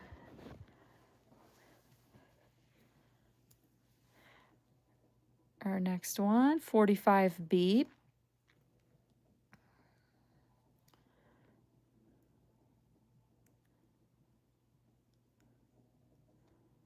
Our fluorite sandwich, fluorite and quartz sandwich betwixt the lepidolite and mica. 45B for that one. And then our last one from this bunch.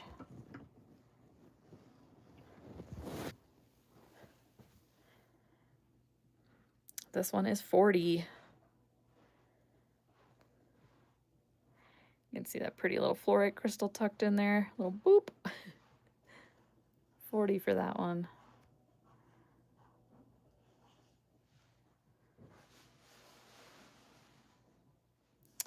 Okay, those are all of the lepidolites. These I'm going to go through rather quickly.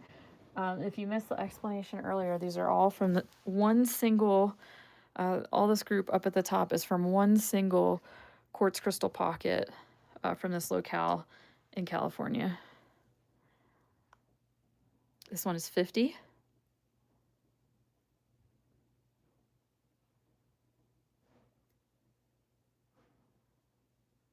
Huge cluster of quartz cluster. Try saying that 5 times fast. Huge cluster of quartz crystals. 50 for that one.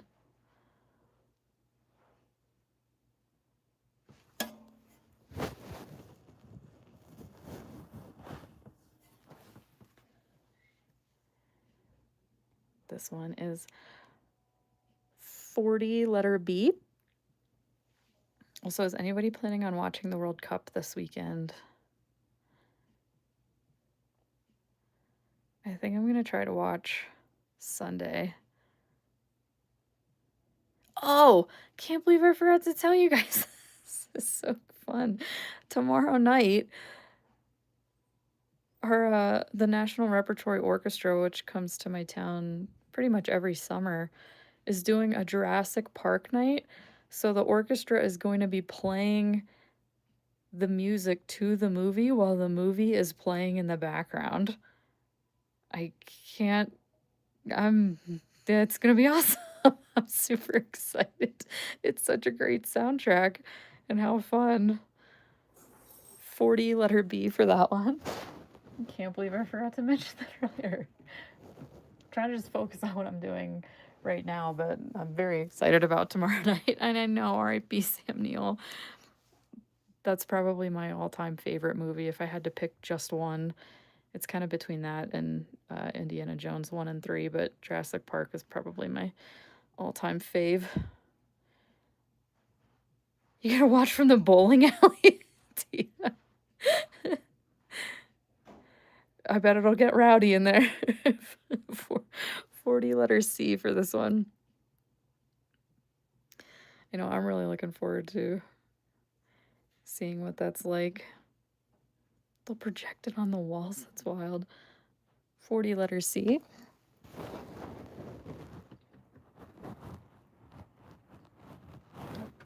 I'm going out of letter order here. Trying to go ABC.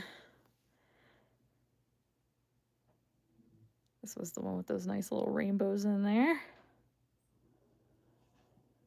This one's 40 letter D.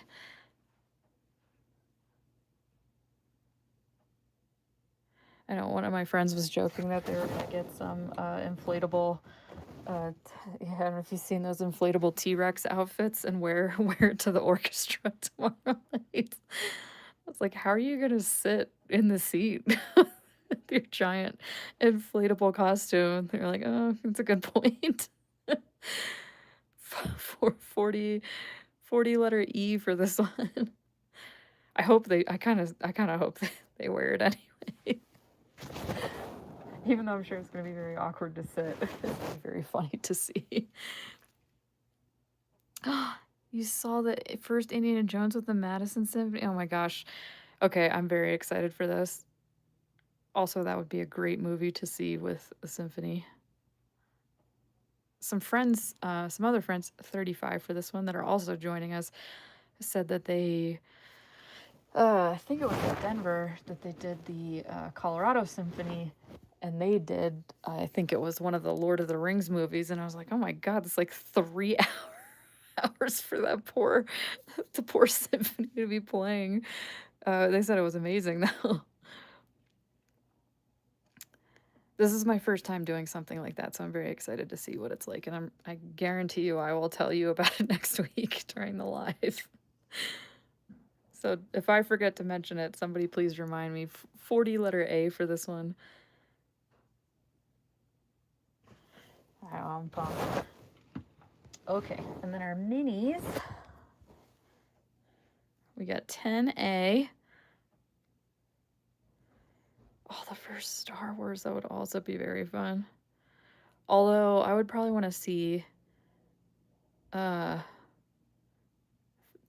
for this one. Why am I blanking on it? I know it's not the third one in this series, but it's like the third one to me because that's how I, grew up as a kid seeing the original 3. The third one, why am I blanking on what it's called? It's Empire Strikes Back, New Hope. Oh my god, what is the third one called with the Ewoks? That's what I want to see, the one with the Ewoks played live. Return of the Jedi. I want to hear the Ewoks do their little Jub Jub song. 20 letter A for this one. 20 letter A. Although the Cantina Band, that would be a fun one to see live. Did they play that, Beth? 20 letter B for this one. They must have played the Cantina Band song that like do do do do do do do. 20 letter B. If anybody's watching this and has never joined one of our lives before, they're gonna be like, "What is this?" 20 letters C. It's the end of the live. I can get weird if I want to. 20 letters C. All right, a couple more of these from this pocket. 20 letter D. This was the one that had the pretty snow on the back. 20 letter D for this one.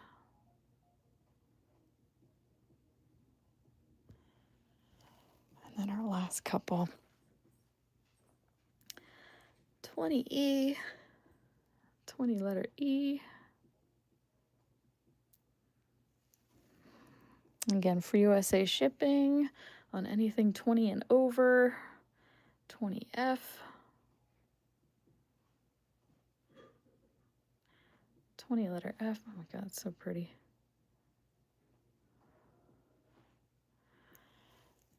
And 20G. These were the ones I think I was saying earlier, Tia, that are very Karini vibes with the spikies and those quartz crystals. 20G, and our last one of the quartz. This one was 15. 15 for that pretty one. They also make nice gifts because they're inexpensive and they come with a nice little ID card that tells you what it is and where it was found.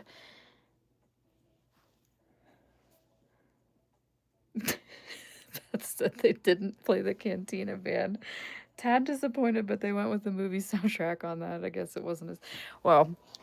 That's too bad because what instrument is that? Is that an oboe? I don't know. The one that the guy's really rocking out to. I think that would have been very fun. Tia said you should ask for your money back. He'd be like, listen, conductor, no Cantina Band song. What the heck? Okay, Wolf Night from Red Cloud in Arizona that my friend John dug, and this whole piece will fluoresce because there's fluorite in the matrix.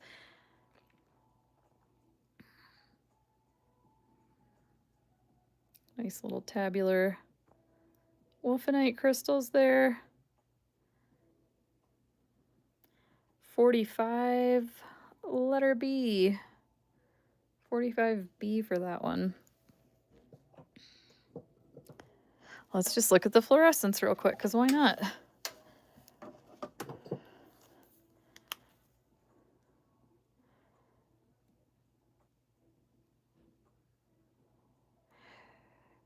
It is fun when fluorite is kind of part of the matrix like that, and you know, you can't like see visible crystals, but then you hit it with the UV light and the whole thing glows. Can I see 40D Carini again? Yes, you can. Let me grab it for you. I think it was this one. Nope. This could be fun. That's 40E.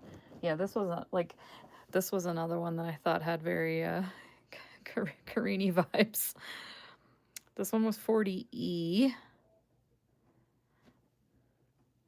This was 40E, and then I think this one was 40. Whoops.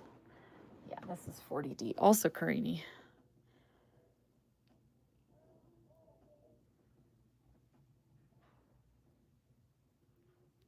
Which I think this one could be displayed both ways. This one also had some nice little internal rainbows going on there. This was 40D.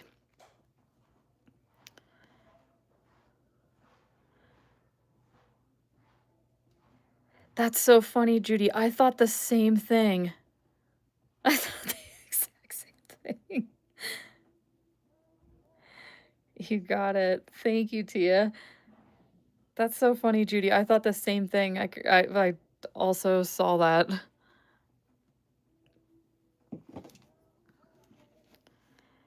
All right. And Tia, if you, I think we're still holding some pieces for you that I haven't shipped. So if you want, I can ship your other stuff with this. Because I think we've been holding that for a minute. Oh, that's perfect. See, do you guys know each other or what? That was perfect. All right. I think it's one of the dude's sandworms. I'm trying to remember what it is. I wrapped them as soon as this is also for anybody too that ever asks me to do a build-a-box. Everything will ship at once. You have to pay as you go, but as you pay, I just wrap all of your stuff.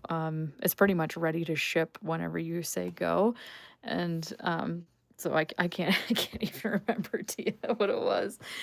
Yes, I can show the one with the DTs. Actually, quite a few of these have the DTs, but I think you're specifically talking about this one because it's so pronounced.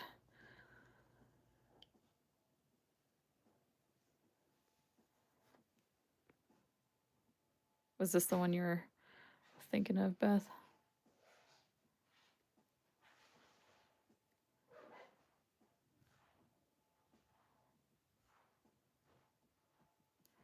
This one was 40, letter A.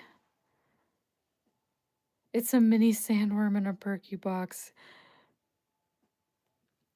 You know, last week we also had some mini sandworms in a perky box. 40A for this one. Okay, you just say the word if this is the one you... And then Kevin last week got this cool pyrite. So the back, is it rehealed is the question. This is why we look at the backs of things. I thought it was just part of the, you know, part of the seam, but there's some, looks like there's some rehealed crystals there on the back too. Sure looks like it. Whoops. 40A for that one. Yeah, Kevin got this crazy pyrite crystal that kind of looked like the sandworm when it comes out and looks at Paul in the first movie. And it does the thump, thump, thump, thump, thump. All right. Thank you. That's getting the 40. You got it. 40A. Thank you. Thank you. right. And then back to our second shelf here. Our Wolfenites from Red Cloud. This was 45 letter A. 45A for that one. Cute little orange Wolfenites from Red Cloud. And then speaking of Wolfenites, some Wolfenite with chrysocolla from the Raleigh mine in Arizona. Super blades. Very lustrous and great color. Sorry, I almost said 85 for this one.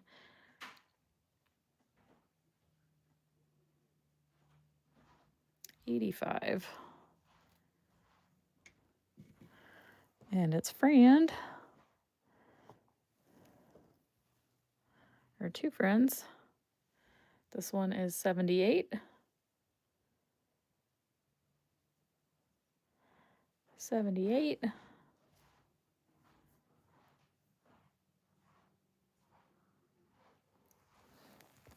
And the very last one, a double-sided.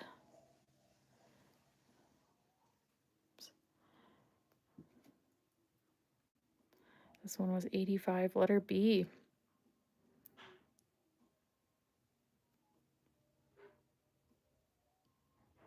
Super orange blades of Wolfenite with chrysocolla. Just a fun color combo for those two.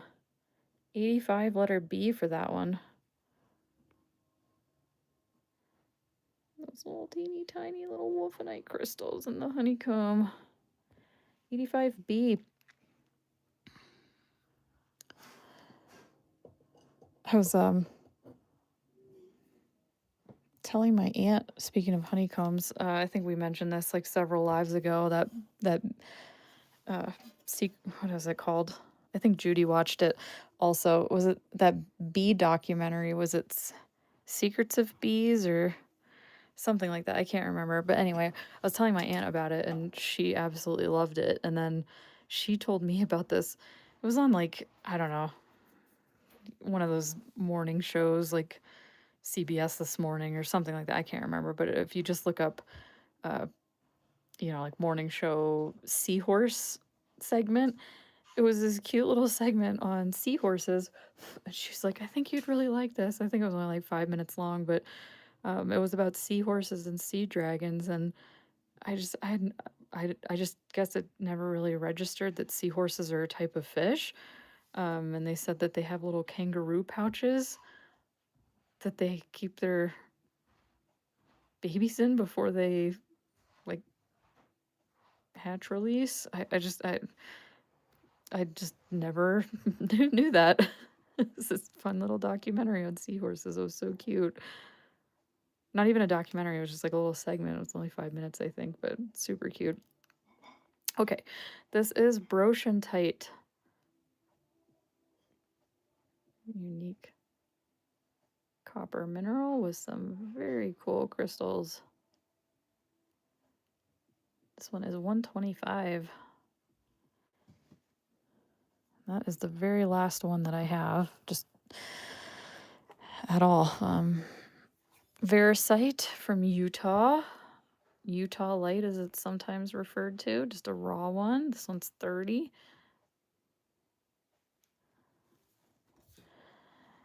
This cool one, vanadinite with calcite from the old Yuma mine in Arizona. And like I said, if you're just joining us, we're just doing like a quick recap and not the full explanation of the minerals or the mines that they came from. You'd have to watch later and to get the full explanation. We're just kind of doing a last run through of prices and pieces that are still up for grabs. 65 for this one from the old Yuma mine. Vanadinite with calcite. Guess I'll put that up there. And then our party pants, cuprite with or chalcotrichite variety of cuprite, which is a fibrous cuprite. Also from Arizona, old stock pieces from the Ray mine. This one is 98. 98. I'm actually going to move this so we have a black background here. This one,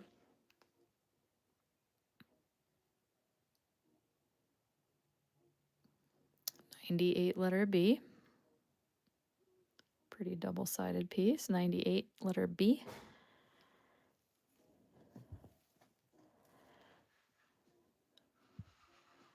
Our big one, 98 letter C.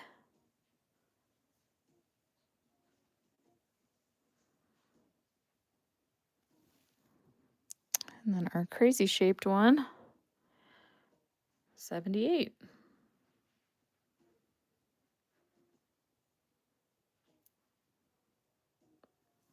Okay, and then our very unique copper and selenite, mined in the 1960s. So little native copper pieces inside selenite crystals. That one is 80.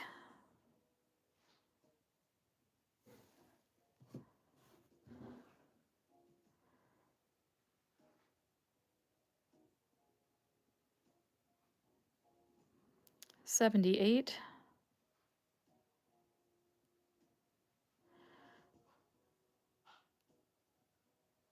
Okay, and Beth wants the 98C of the chalcotrichite cuprite. That's this one. Congratulations. Thank you. 98C for that one. You got it. Okay. BRBs.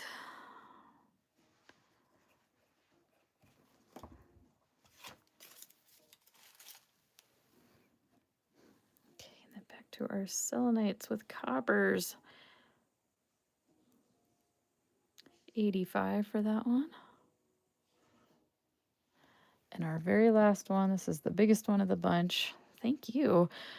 This one is 150. 150 for that one.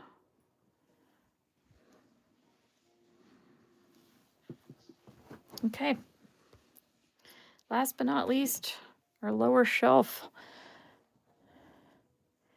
Garnet from Alaska. Garnet and mica schist.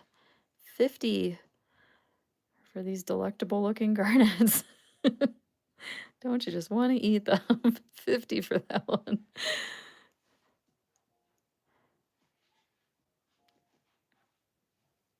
One is 50.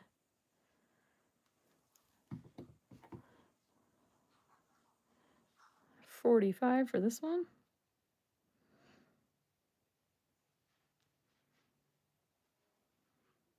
Nice little 3, 1, 2, 3.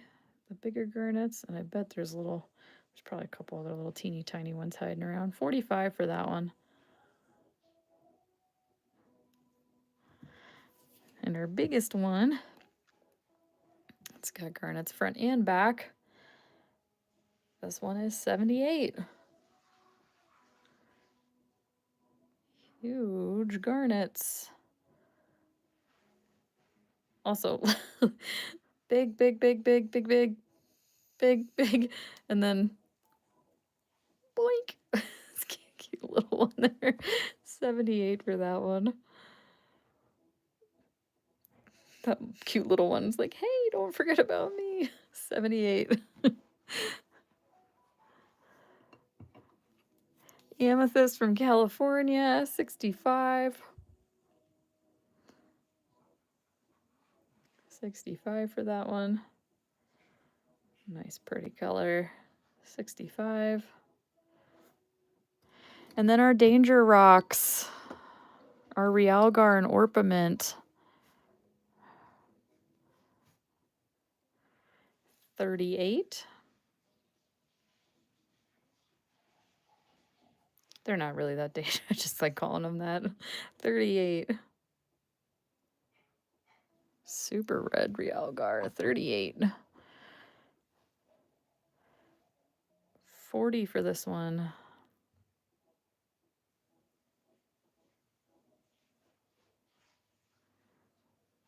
Not many things in the mineral world that color.